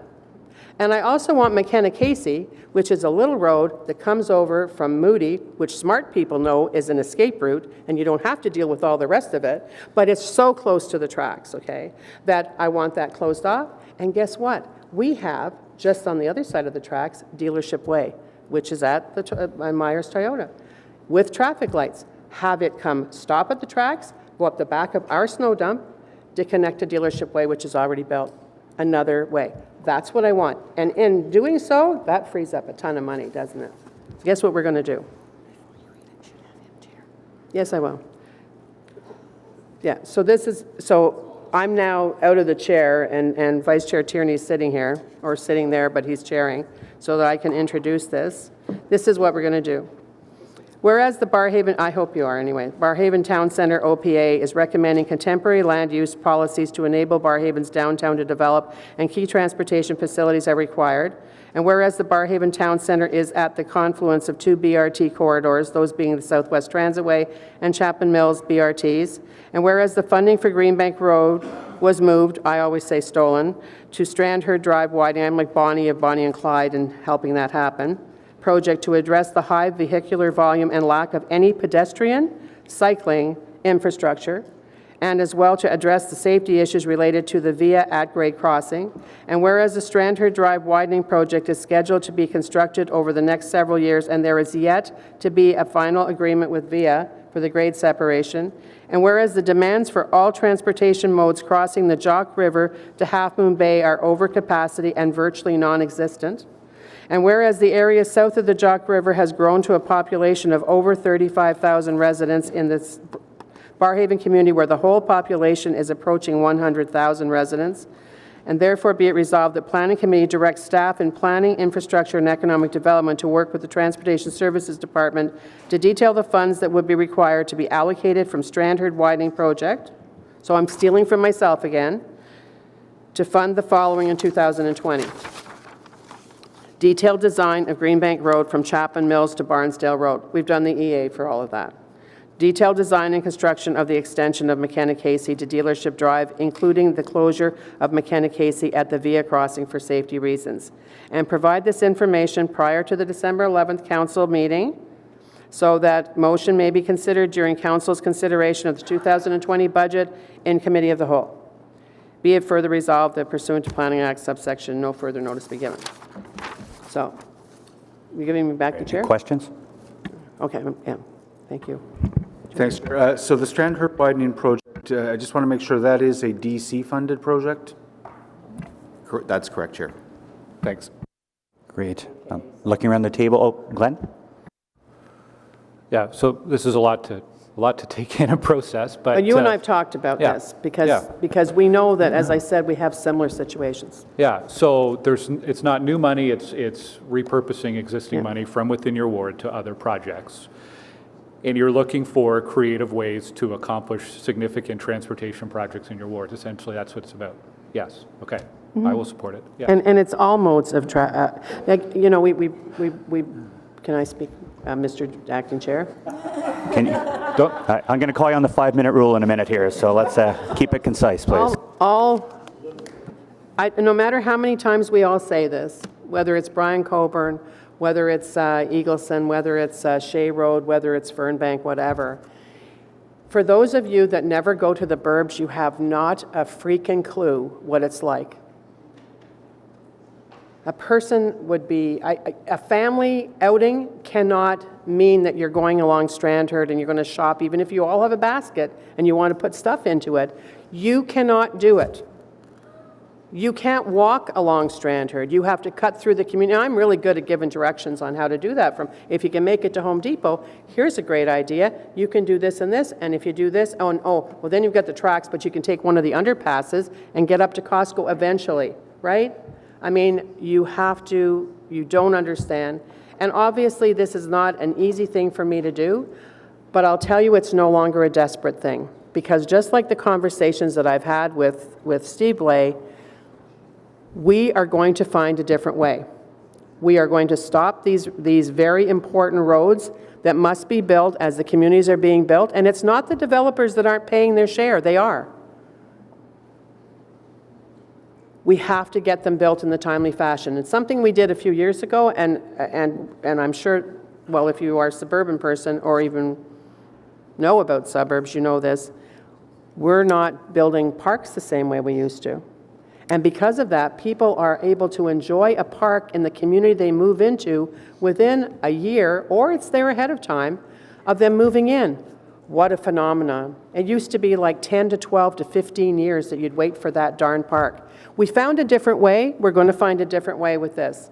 Here's the other thing that's happening. I have a lot of developers in the room today, and because a lot of the suburban developers are developers all over the city in traditionally suburban areas. We have a commonality in those folks. And they are being told, well, because we're not going to be able to widen the Greenbank realignment, which was on the books for 2016, until 2030, beyond that, okay? Think about it. 2030, beyond that, maybe longer than that, then you are going to have to give me, as part of your Tamarack application, $1.2 million, $1.4 million, so I can stick it in the bank and wait, because I know, because of what you're doing, there's going to be an impact on what we thought the road might be. We don't know for sure, because we don't have a design, which is what this is going to accomplish. We have done that in the past. 2 years ago, we did that with Mattamy in Half Moon Bay, and we said, you're going to have to give us almost $500,000 for the same reason, because we're not going to be building that road, but we know we're going to need money to do the redesign. Well, you know what? Enough is freaking enough. There's a better way to do this, and there's a better way than me saying, give me an extra layer of money that we'll spend just in Barrhaven. Because you know what? I'd rather that they're spending that money as we're building the community, building their parts of the Greenbank realignment, all the way from Chapman Mills down to Barnsdale. So I hope that you will support this. Great, thank you for that wrap-up. So on this item, is it carried? Great. And you then, can have the chair back. Thank you. Thank you very much, Vice Chair. And then we've already, we have to, you're going to refer the motion? Great, thank you, Madam Chair. That we refer this motion to Council. And the motion that he's talking about now is the one that I discussed with Mr. Paquette, and he now has a copy of. And then, I think that's it, eh? We're carried on the referral? Of the referral of the tabled item. And then on the report as amended? Okay, on the whole thing? Well, there's no way to break it down. You already voted on this, because you actually, Councillor Leeper, have been to Barrhaven, and you've been on that crappy bridge, and you've been on that rotten road, right? Which item is that? On Barrhaven still. But you're going to vote against the, would you like to vote against the retail district? It's just the retail district. I'm open to talking about it between now and then. So. Okay. All right. Okay. Everybody else? Carried? Thanks so much. Thanks for everyone that came out today. Thank you for the storytellers. Thank you, Kate, for starting the conversation with the community so they could find out about it. Thank you, Sean and Lily. Thank you, Leanne. Okay. Yeah.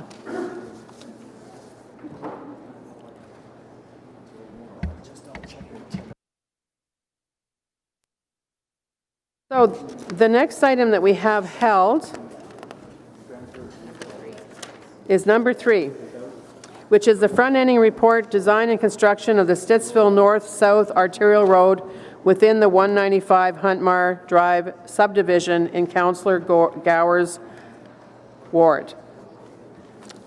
Now I have, Kevin, I see you here. It says, and Chris Gordon on behalf of the owner, the landowner, if needed. So you know what, having said that, and you're saying that if needed, I think likely you will be needed, so I'm going to put you to the bottom, and then you can decide whether you're needed or not, okay?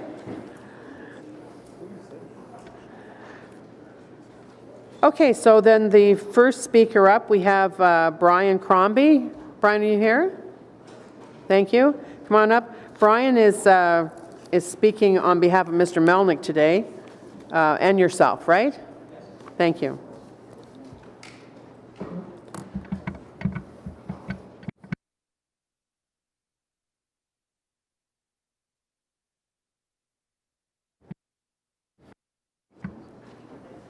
Thank you, Brian.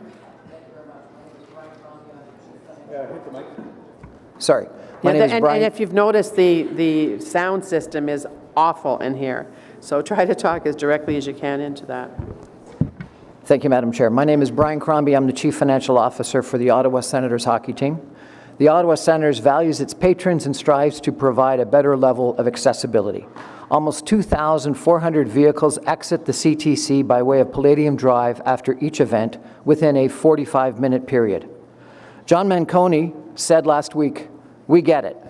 When delayed on the LRT to a transit rider, 1 second feels like a minute, and a minute feels like an hour." The CTC recognizes the same challenge, the same perception. To a CTC patron stuck in a parking lot or backed up in a queue, a second feels like a minute, and a minute feels like an hour. We agree. Delay is actually the #1 concern of CTC patrons today.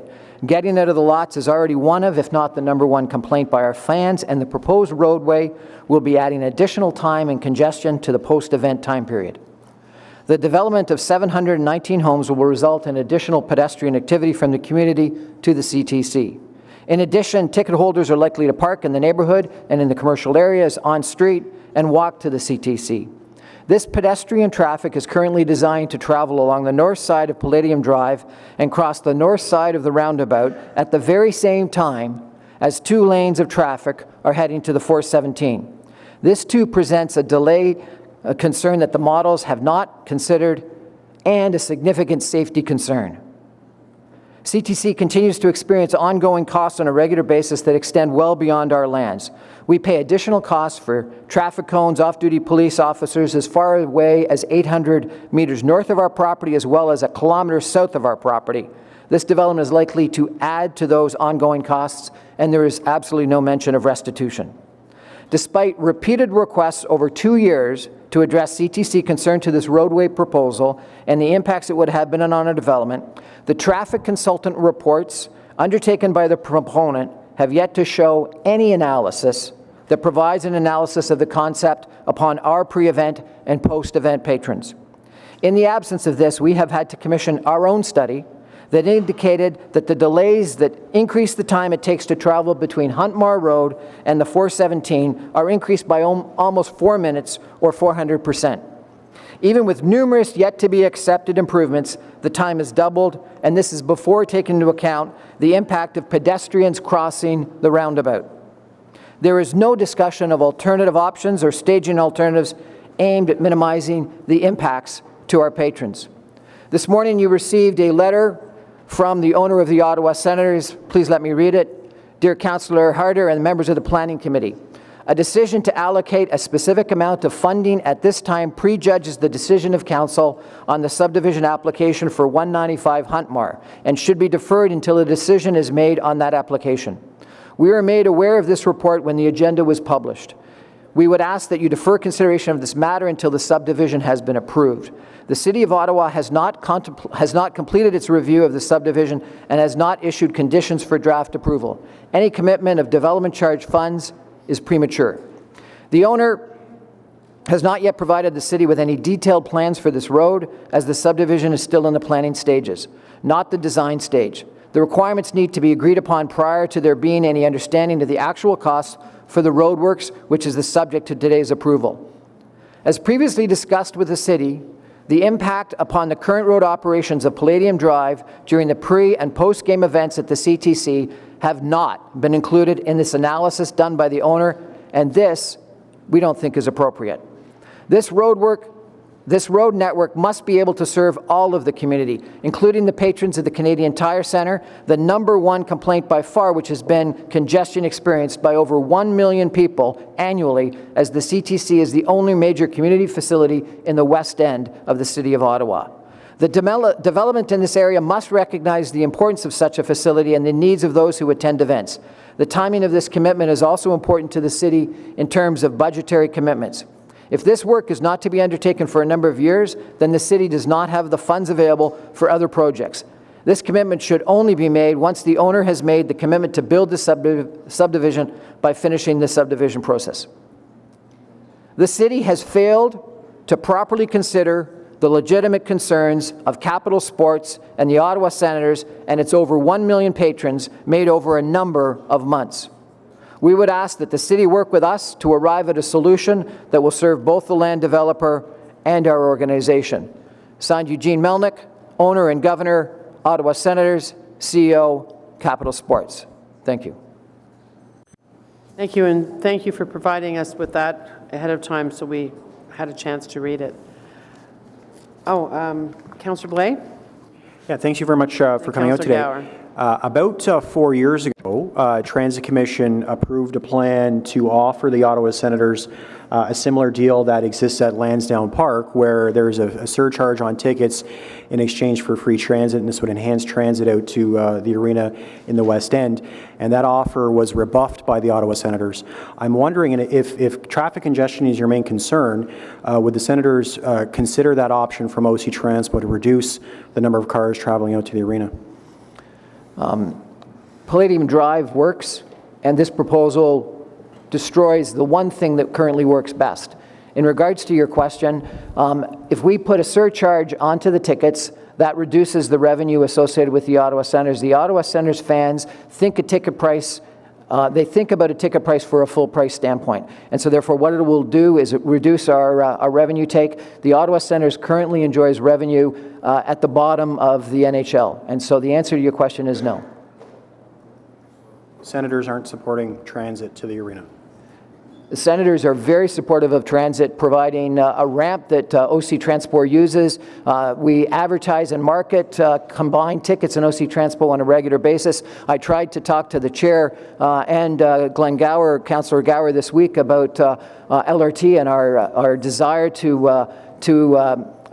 work with the city in regards to LRT and LRT locations. However, as has happened in other cities, other NHL cities around the world, and has been proven by economic analysis, a surcharge on the ticket prices is effectively us paying for it, not the consumers paying for it, because the pricing of a ticket is thought of by the consumer as an all-in price, not as a price plus the surcharge. And there aren't enough patrons right now at the CTC that take transit. With the LRT, we're hopeful that that will change dramatically. The vast majority of patrons to the CTC currently come by way of car.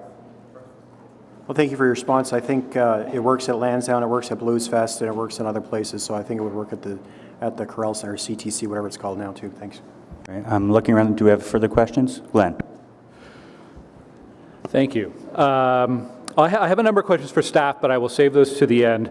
Mr. Crombie, you made a reference to the meeting that you and I had with Chair Harder earlier this week, and you did present a concept of an alternate transportation plan that the Senators would like the city to explore.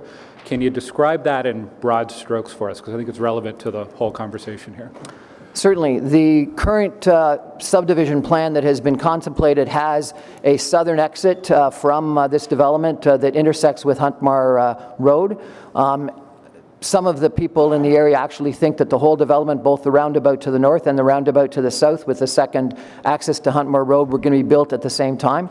That roadway that would go from the development out to Huntmar Road would have absolutely no problems for the CTC. In no way, shape, or form would it negatively impact us. And it would probably necessitate a slight upgrade to Huntmar Road, probably a left-hand turn lane at Huntmar Road and Palladium Drive.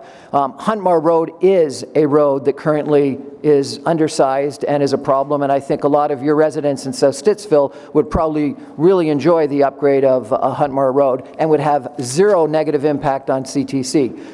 We think that in addition to that, we propose to you and we propose to the proponent that we would have no opposition to a right turn off of Palladium Drive, a right turn onto Palladium Drive, and even a left turn off of Palladium Drive going northbound.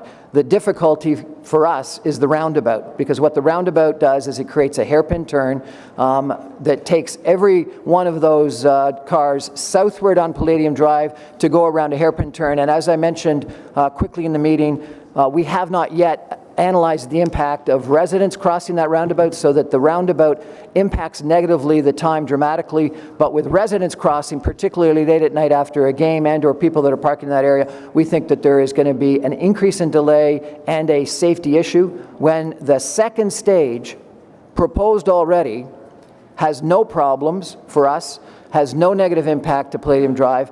We believe gives just as good, almost just as good access to the development, and would actually improve Huntmar Drive, which I think all your residents would appreciate.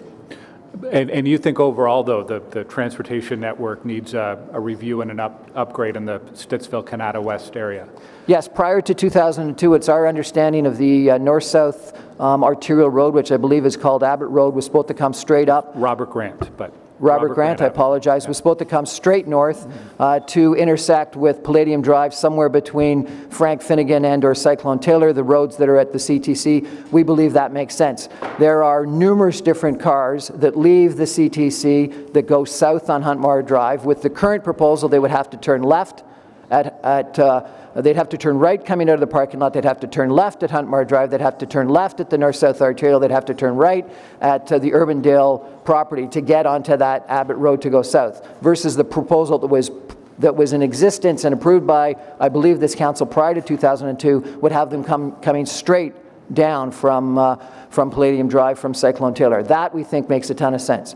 In addition, what we would propose, and I think the proposal that I saw for Barrhaven Town Centre is exactly what I was suggesting to you this week and to the chair of this committee, that we would like to build on the parking lot around CTC. If we have that kind of development there on the parking lot of CTC, we would propose that north-south arterial continue through Cyclone Taylor right onto the 417. Our traffic consultants have suggested to us that you face the exact same problem at Castle Frank, where you had to build Castle Frank, or you had to expand both Terry Fox and Marsh Road and Eagleson. Castle Frank being a half interchange was the solution. We believe a half interchange there would be the solution. And if that happened, then the roundabout stage later would have little impact, because the vast majority of our demand would go on to the 417. I'm going to follow up with that later with city staff when we get to staff questions. You went back to one thing, and you said that something to the effect of that you felt the senators hadn't properly had the opportunity to meet with staff, or that the staff weren't considering the concerns of the senators. How have the senators, this application, this is related to 195 Huntmar. Derek, was it 2016 or 2017 that it was submitted? 2016. And I know that staff have done a lot of consultation with a large number of stakeholders. It's a very complicated piece of land and development. But how have the senators, you certainly have met with staff on this. Like, I don't want the impression that you have not been given time for meetings or a chance to air these concerns with staff. Can you just clarify that for us? 2 years ago, we sent in a letter saying that we had opposition to this and that we wanted to meet with staff. In the summer of this year, I met with the head of your planning department and other members of staff and expressed our concerns. And at that point in time, our biggest concern was that the roundabout was moved south. They said because of MTO concerns. However, the two roundabouts that are north of the 417 are exactly the same distance from the 417 as we desired, not the distance that has currently been requested by the proponent. And as I mentioned earlier, I don't think that the proponent has gone and gotten the input from MTO, and we are very worried that MTO will make significant additional demands on this development, as I indicated in the meeting to you earlier this week. And that may increase the cost of this infrastructure change fairly dramatically. In addition, I met with staff a couple of weeks ago, and I effectively was told that it's too late. The train has left the station, for an exact quote, which I thought was completely inappropriate, particularly given that the proponent has not, as of yet, produced a report of the traffic impact post-event or pre-event. All they have done is produced a report, a traffic study for the AM peak and the PM peak. And the reality is that the CTC exists. The CTC is on your official plan. It exists. It is the number 1 or number 2 economic development creator, we believe, in Ottawa, and the proponent has not taken into account its impact on their traffic studies. We did our own traffic studies, and we found a 400% increase in the time that our patrons would take. We suggested a whole bunch of improvement that doubles the increase, and then at the last moment we realized we hadn't taken into account pedestrian impacts. And I could say these pedestrian impacts are, number 1, going to slow down the traffic going to the 417, but they also are going to have a dramatic negative safety impact that hasn't been taken into account at all. I should also mention, I met with yourself and your colleague, Mr. Pablo, back in the summer, and I did direct staff to ensure that they were taking every concern of the senators into account in evaluating both this front-ending and also the future subdivision agreement and any other planning applications. So I just want to let you know that as well. Anyhow, I have more questions for staff, but I'll save that to the end, Madam Chair. Thank you.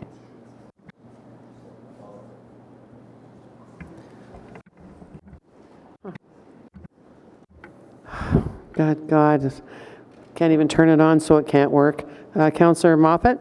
Thanks. Just to build on and follow up, question for you from Councillor Blais.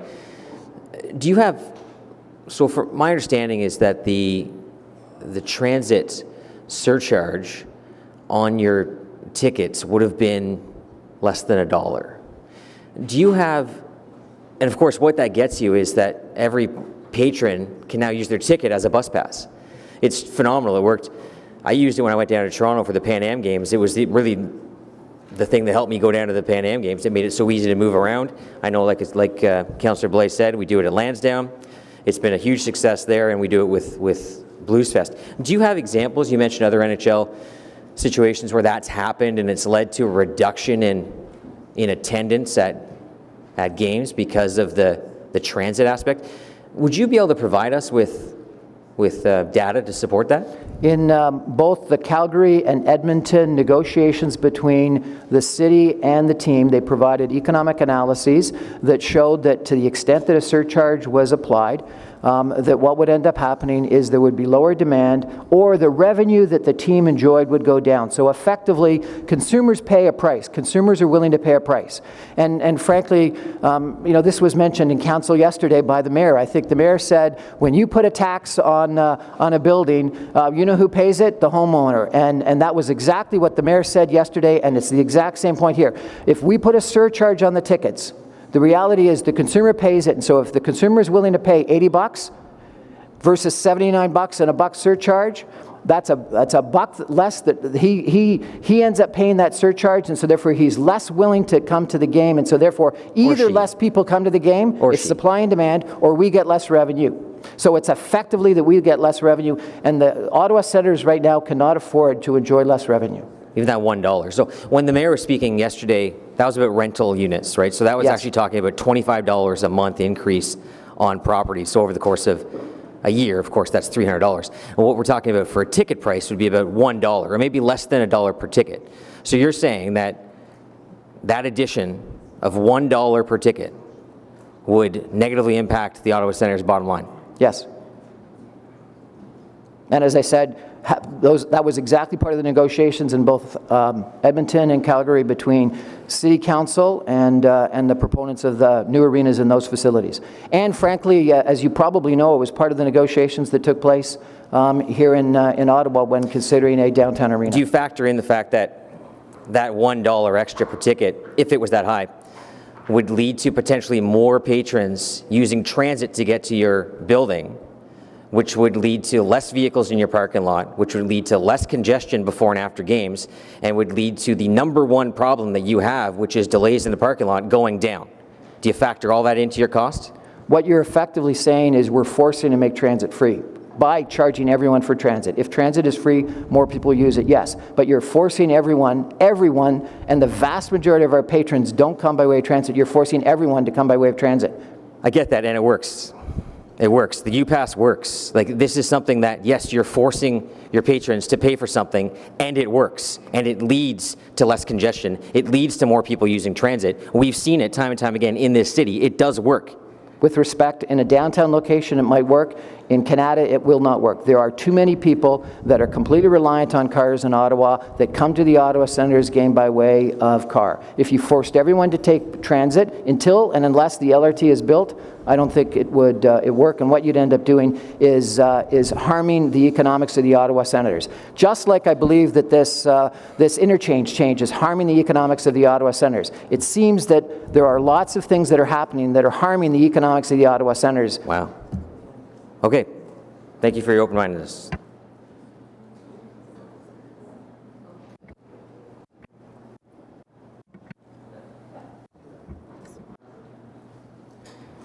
Councillor Dudas? Okay. Just a point of clarification. So what is the average cost of your parking for a Senators game? I don't have that number right in front of me.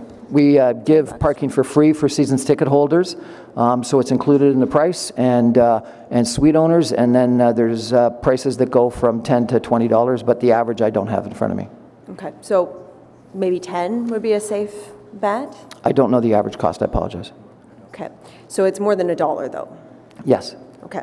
So I'm trying to understand as well too, the development that I'm looking at a map of the CTC, and I'm very familiar with other arts and entertainment aspects, not just, say, Lansdowne, which we're equating it to, but say, for instance, in Vaughan, Canada's Wonderland, which is a massive attraction. It attracts people constantly, and yet there's residential that's built very closely, there's retail, there's things all abutting to it. The road networks are functioning properly, and it's because they've invested into that component. There's active buses and transportation from all areas of the city. So I'm trying to figure out your opposition to having almost a captive audience within walking distance to the CTC, which would be moving into this community based on this improvement to the transportation infrastructure. So I'm trying to wrap my head around that. Maybe you can explain.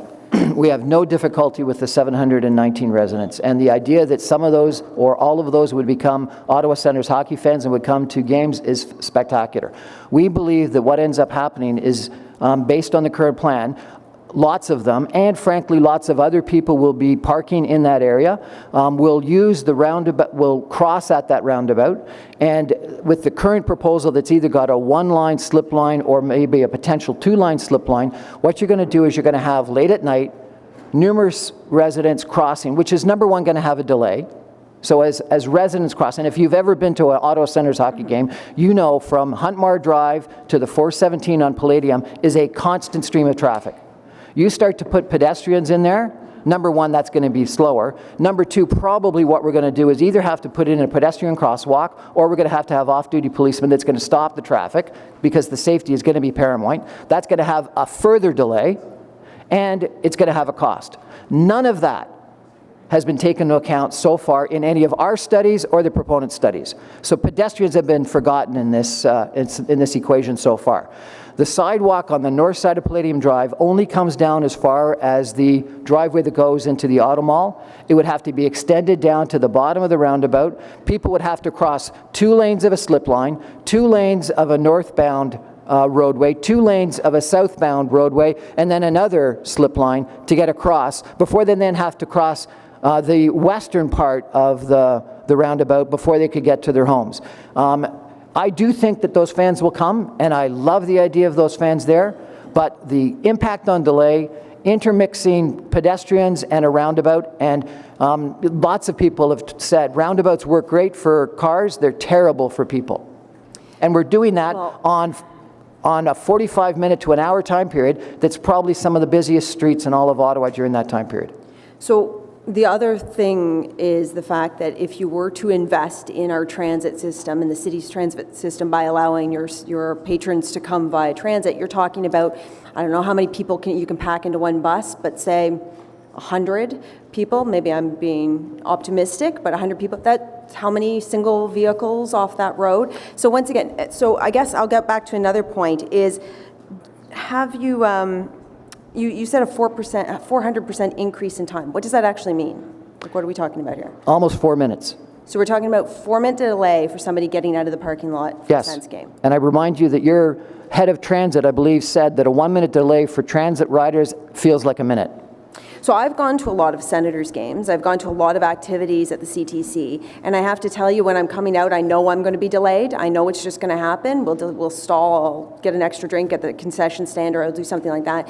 But equating that to riding a transit system and getting home to get my kids from daycare, it's not the same thing. So I'll just point that out. If, with respect, could I tell you that it is the #1 complaint from all of our fans, so that you may be different than our typical fan. Our typical fan, more importantly than any other issue they've got with the Ottawa Senators today, complains about the time it takes, and this proposal is going to make it significantly worse.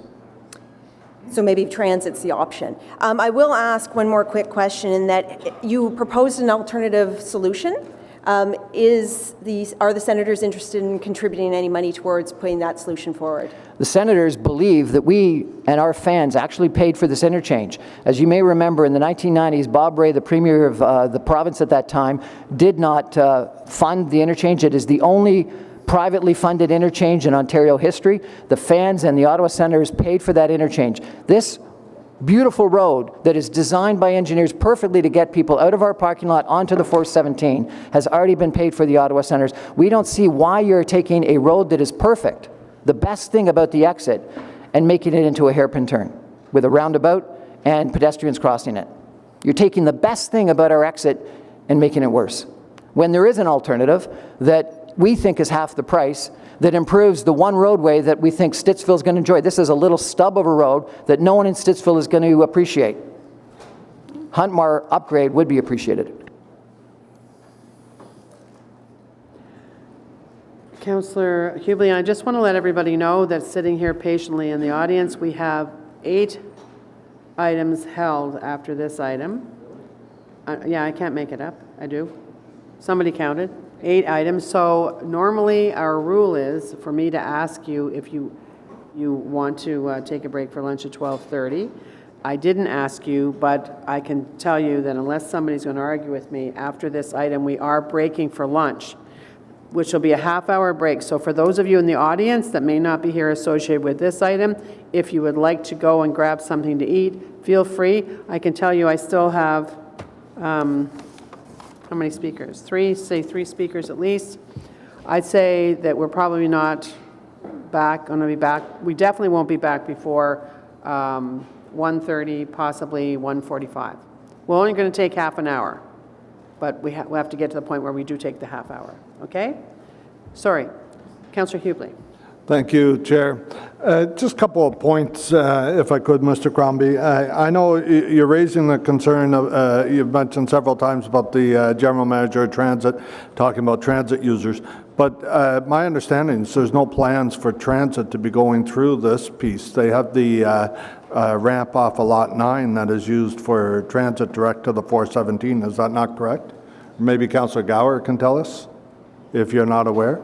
I'm not aware if there's any going through this transit going through here. My reference is that you seem to value the delay for transit. We think that same delay should be valued for us, or for our fans. Okay.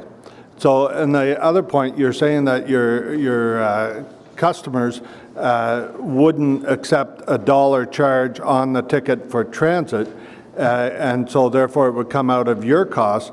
But studies are showing that in cases where you do this partnership, such as the Red Black games, the revenues from alcohol and food go way up because people are using transit instead of driving home. And I think your profit margin's a lot higher on beer than it is on your the $1 on your ticket. We invest a fair amount in transit. We advertise our partnership with OC Transpo. I believe it is a very healthy partnership that we've got with OC Transpo. We and OC Transpo and the MTO, as you well know because you mentioned it in our meeting, constructed a ramp onto the 417 so that we could get people out of the parking lot on buses more quickly. We've recently entered into a partnership with one of the major restaurants in the city, Royal Oak, where we will provide them transit from their restaurants to the game. So we do a lot to encourage transit use. They get out faster, they've got a ramp, it's provided. But yes, if you put a $1 surcharge, that would be money that would come straight out of the bottom line of the Ottawa Senators. So are you accepting that by doing so, that dollar comes out, but you take in a lot more than $1? You understand that you will make more money off your beverage and food sales? No, I'm not accepting that, and that wasn't held out in the analyses in Calgary and Edmonton. There may be some incremental food and beverage, but if you actually take a look at the OC Transpo buses, they leave almost right away after the game. The people are getting right on those buses and going away. People that are staying a longer period of time, what they tend to do is take rideshare and taxis home. So, Mr. Crombie, I want to recognize that you do a lot with transit and to try to move people around. There's a lot of shuttle buses. I've used them myself when I go to the games. I like the shuttle buses. But there's something more we can do, and that's what my colleagues are getting at, and the former chair of transit was part of the original discussions with your organization. I think it was before your time with the organization, and it may very well be time to come and revisit that again as a way to attract back some of your fans as well. So I hope you take it under consideration. I look forward, as the neighbor to your location, I look forward to working with Councillor Goward and make sure that any pedestrian traffic is looked after in this development, and I'm sure he's looking for ways to work with you and help your business because he's that kind of guy. So thank you very much. Great. Thank you, Councillor. Councillor Goward. Yeah, we've sort of turned into the Sports Economic Committee, and I wanted to get back to Planning Committee. We're looking at a front-ending report, and I neglected to ask you, Mr. Crombie, the alternate idea that you have for vehicular access to the subdivision that depends on this front-ending agreement. I believe you have a cost estimate for what you believe it would cost. Do you have that available for the committee? Yes, and our traffic consultant, I think, is up to speak with you after I'm finished, and he would probably give you the more accurate number, but it's about half the price of what we believe the current proposal is, so it's around $6 million. And are the senators in a position or ready to contribute to any of that cost? No. As I said before, I think we've contributed more than enough on building the Palladium Drive. Palladium Drive works. We think Palladium Drive should be kept the way it is. What we've done is presented to you, to staff, and to the proponent that we think that they could get access out to the road system for half the price by building this, which effectively means that you've got more DC money available for other things. Okay, thank you. Great. Looking around the table, seeing no further questions. Thank you very much, Mr. Crombie. Thank you. Our next delegation is Arthur Gordon.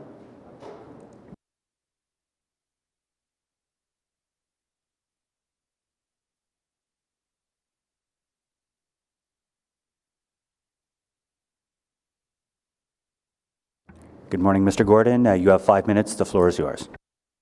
Good morning. You've heard a lot of the thunder that has been expressed from the senators with regard to this application. My firm is Castleton Consultants with office here in Ottawa as the primary office in Calgary as well. We've been working with the senators for well over a decade now on trying to mitigate concerns from their patrons who expressed very loudly the delays of a considerable concern to all of their concerns with regard to attending events. About 30 months ago, we were asked to simply assure that the interests of all of the CTC patrons were being considered in the planning of these proposed lands. So this goes back quite some time. I can attest to the fact that up to this point in time of me being here at this microphone, I have not seen one bit of analysis from the proponents that examine the pre-game and the post-game traffic events. Nothing. Zero. Approximately 12 weeks ago, the senators were so frustrated, they engaged our firm to look at it in terms of the material that was available at the time, in terms of what the impacts would be to their community and their patrons. In the absence of having any of that analysis that we've done, we did determine indeed that there are significant delays that occur as a result of this initiative. Our report, which we submitted to city staff, which we also requested be conveyed over to the proponent, indicated a whole series of elements or concerns that could be used to mitigate the configuration to the greatest extent possible that would still result in delays, but at least reduce the impact to the community. Some of those have been acted upon. We originally had a single-lane slip ramp. We now see a double-lane slip ramp. Many of them haven't. The functional plans that we've seen today have gaps. There's basically a big gap between the roundabout and the 417 corridor. Our conversations with MTO as little over a week ago indicated that they have not seen or agreed to any configuration changes that would accommodate the needs of pedestrians, cyclists, between the 417 ramp terminal and the roundabout to the south. There's particular safety concerns that have been alluded to. I'm not going to speak about levels of service and numbers, I'm just going to speak about rationality. This development proposes 700 dwellings immediately to the west of the Palladium Corridor.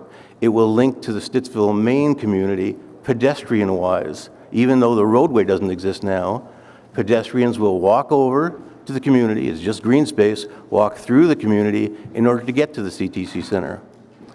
Everyone agrees that there's a minimum of 2,400 vehicles, and that's in 45 minutes, that are trying to use those slip lanes to head north. The current plan provides for a sidewalk on the north side crossing those vehicle lanes. There should be no pedestrian sidewalk on the north side. All pedestrians should be on the south side.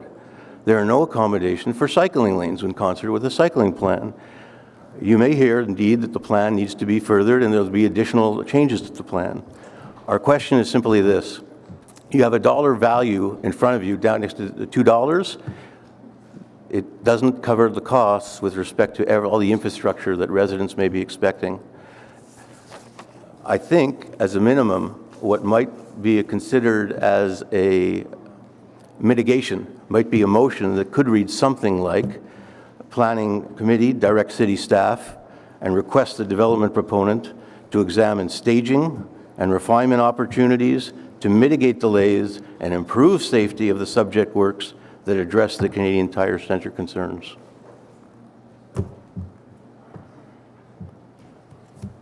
Thank you. Anyone? Councillor Gower? Well, maybe we could ask staff right now. Wouldn't what Mr. Gordon's suggesting would come in the detailed design phase, would it not? Well, who are you asking? Ask it again. What Mr. Gordon's looking for, more details about configuration of the road. That would come, as I think, in the detailed design phase of the process, would it not, rather than as a part of a front-ending agreement? Sure. So the stage that we're at right now with respect to the design for the front-ending agreement really is a conceptual design. We went through a process to make sure that it could be accommodated within the block being provided through the subdivision, to ensure that the components of the roundabout that we've been asking the developer to include can fit within it, but certainly we have a detailed design, a road modification process to go through as that design is ultimately refined. But there has been a significant amount of back and forth between the city and the developer with respect to that conceptual design at this point, and part of that is to include some of the accommodations that the Senators' organization has asked for with respect to helping to facilitate traffic exiting their facility. Thank you, Madam Chair. Okay, thank you very much, sir. Lloyd Phillips. Thank you. And Jeff Colley. Mr. Phillips.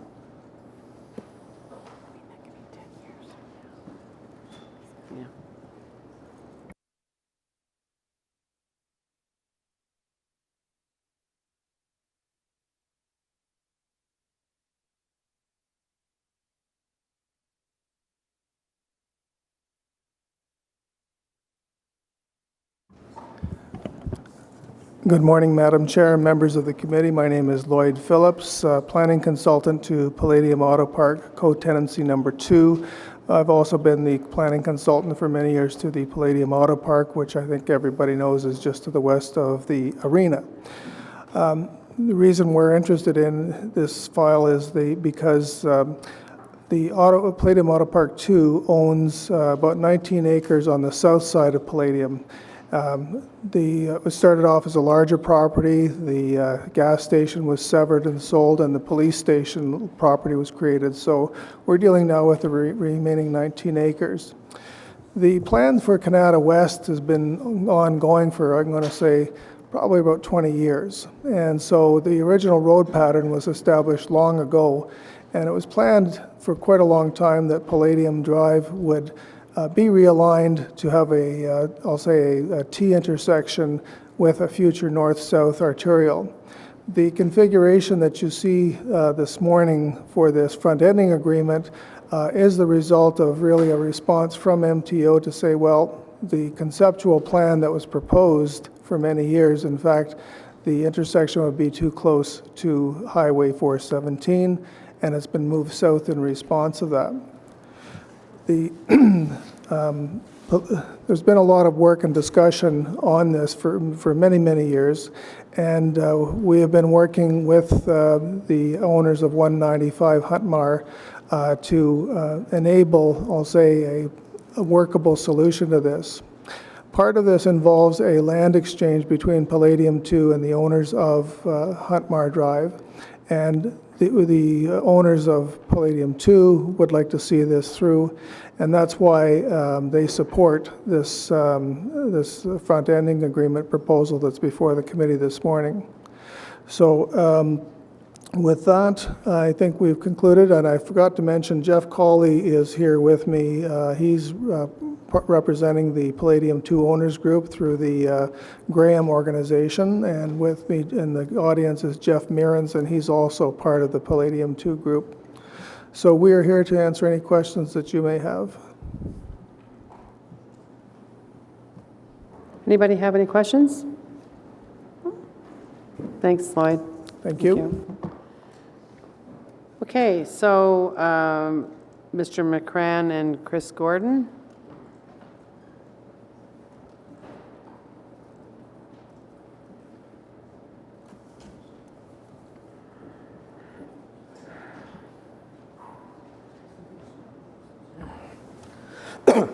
Welcome.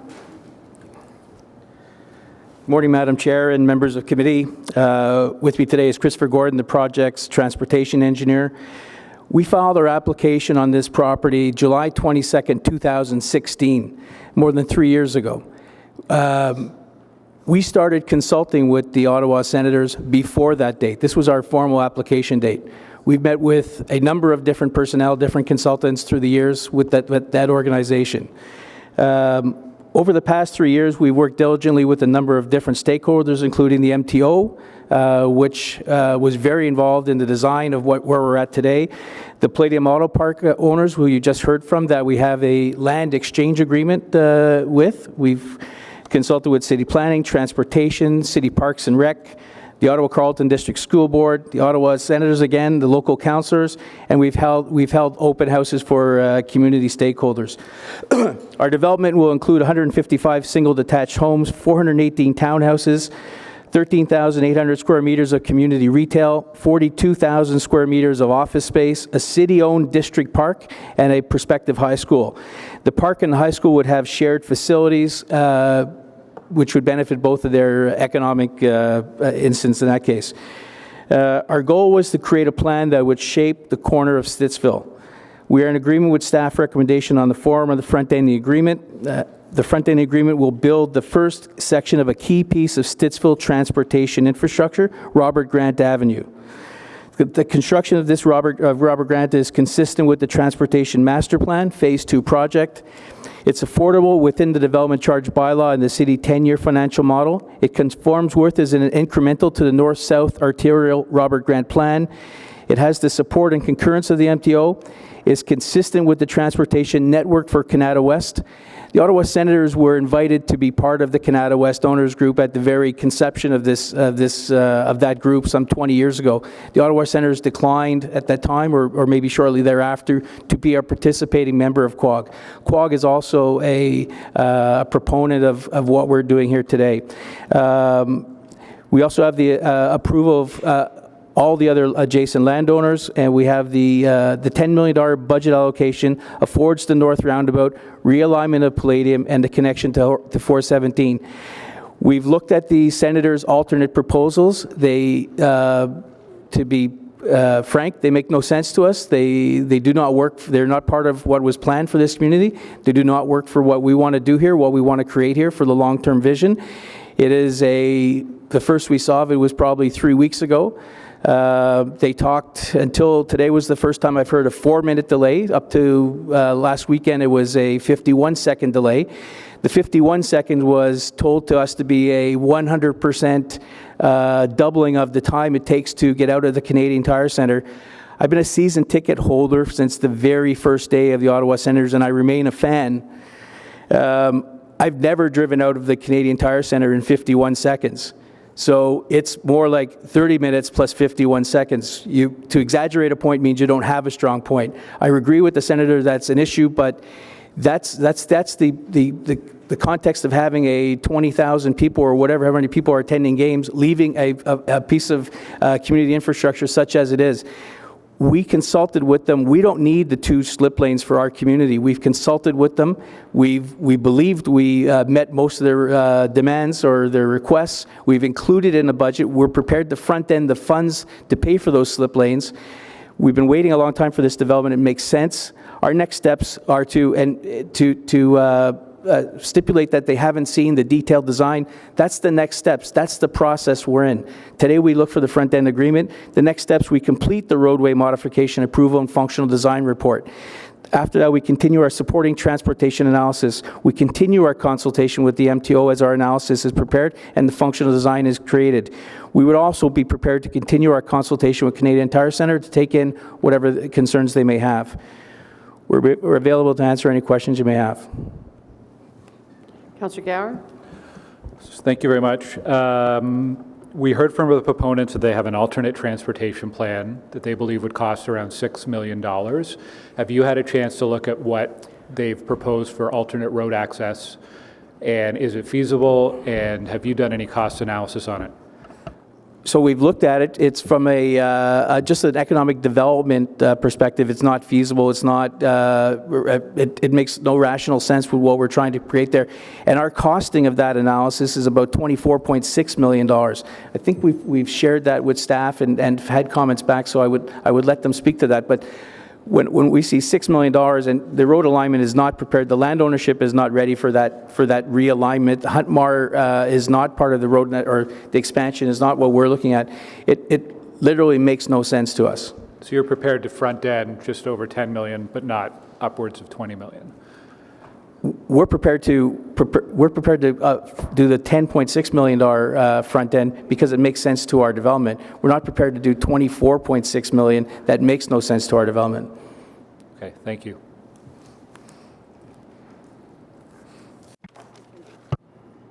Thank you very much. Thank you. No one else has any questions. Okay, we'll come back to committee. Councillor Gower? For staff, yeah? Good.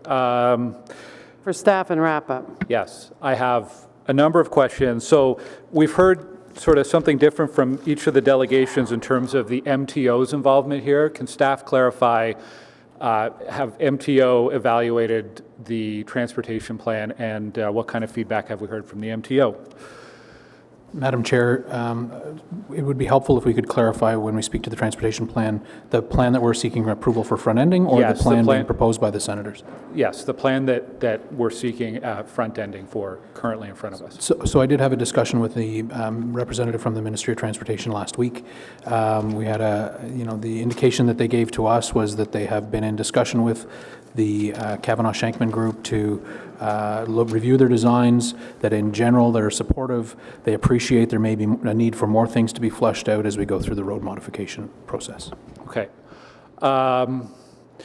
We've heard a lot about the potential impact to traffic from the senators, but I think it's also important to recognize that for commuters in Stittsville and to some extent Canada, there's certainly an impact to what the senators are suggesting in terms of an alternate route. That would impact the time getting home or every single time every single day of the week, really, every rush hour. So how does staff look at that? When you're balancing the requests or the needs of a landowner, a large landowner like the senators versus the broader impact every day to the community, how do you balance and evaluate that from a staff and planning perspective? Certainly, Madam Chair, we try to provide an efficient road network.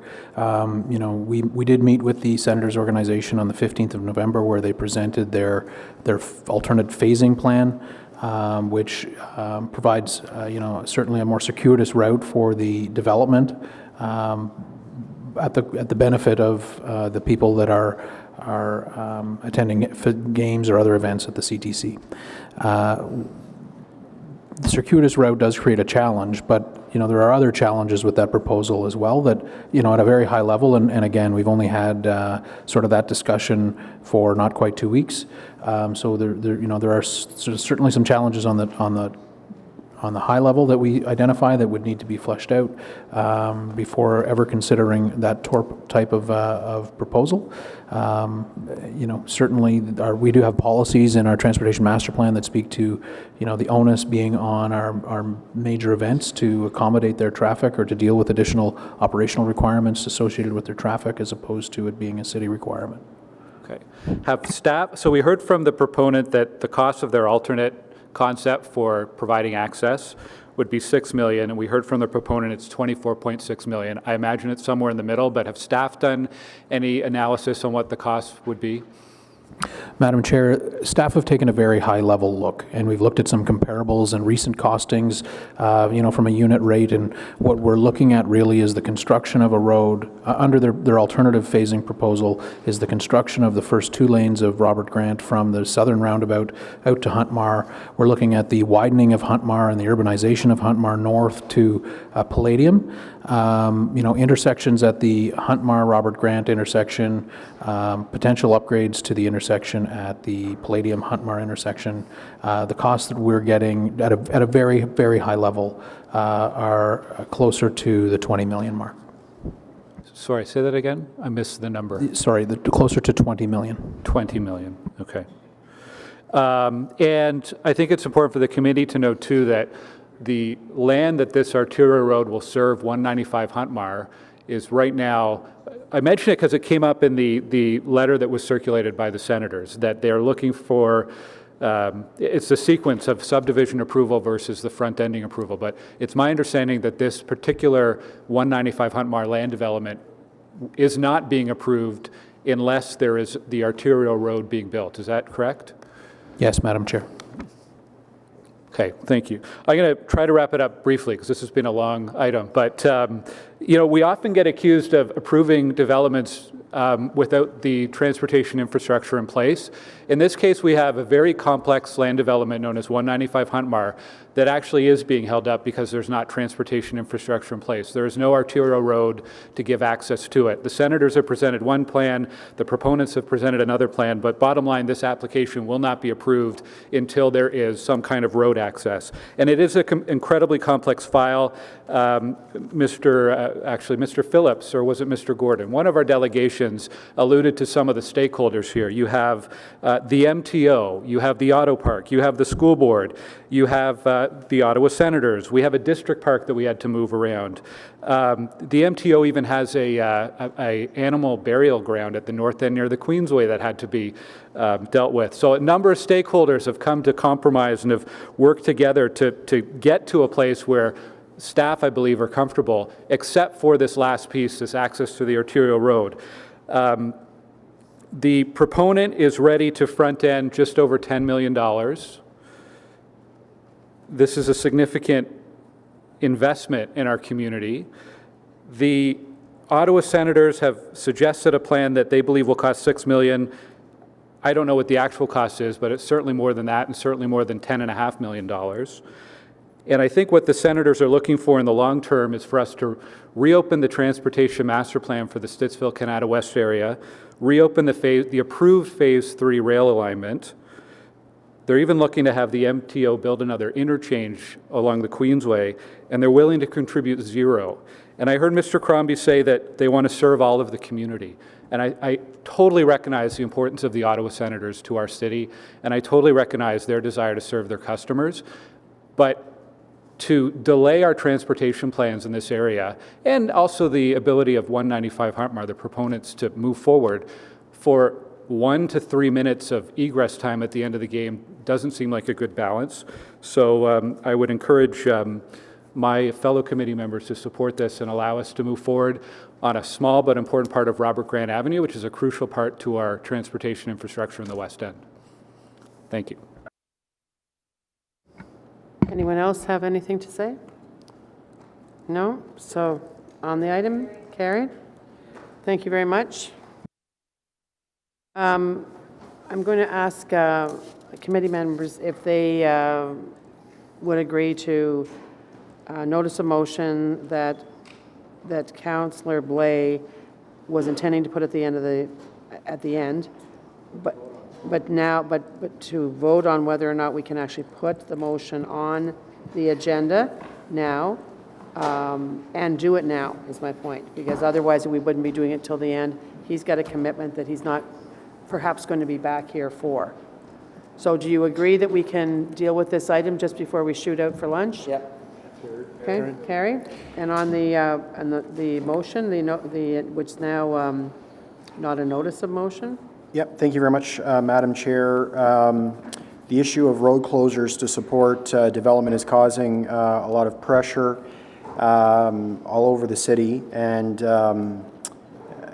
I feel that there is a need to address it. Whereas the city has no legal obligation to close roads for the development of subdivisions, and whereas these developments provide a significant financial return to the builder, and whereas these road closures cause stress, environmental damage, productivity loss, and detour large volumes of traffic through neighborhoods and past schools, therefore be it resolved, the Planning Committee recommend to Council, point 1, subject to recommendation 2, the delegated authority of any staff pursuant to the delegation of authority bylaw or any other bylaw or policy of the city to close roads for more than 20 working days to support development be removed to ensure community concerns are heard and developers provide safe detours to the satisfaction of the community, the ward councillor, and transportation services.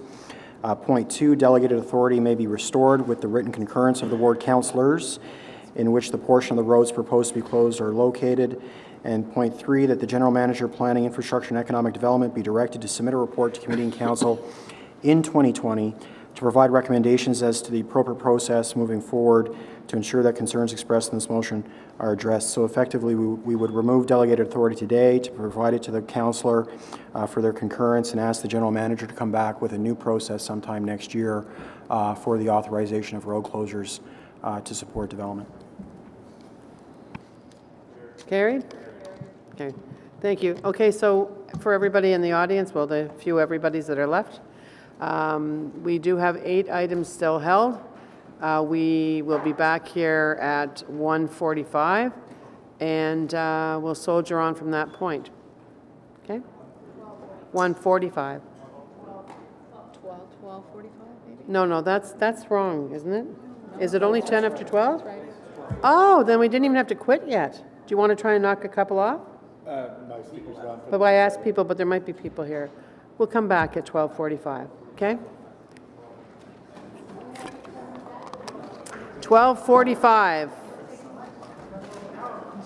You know what, like that phone, it hasn't been fixed since, so I thought it was still not fixed. Yeah.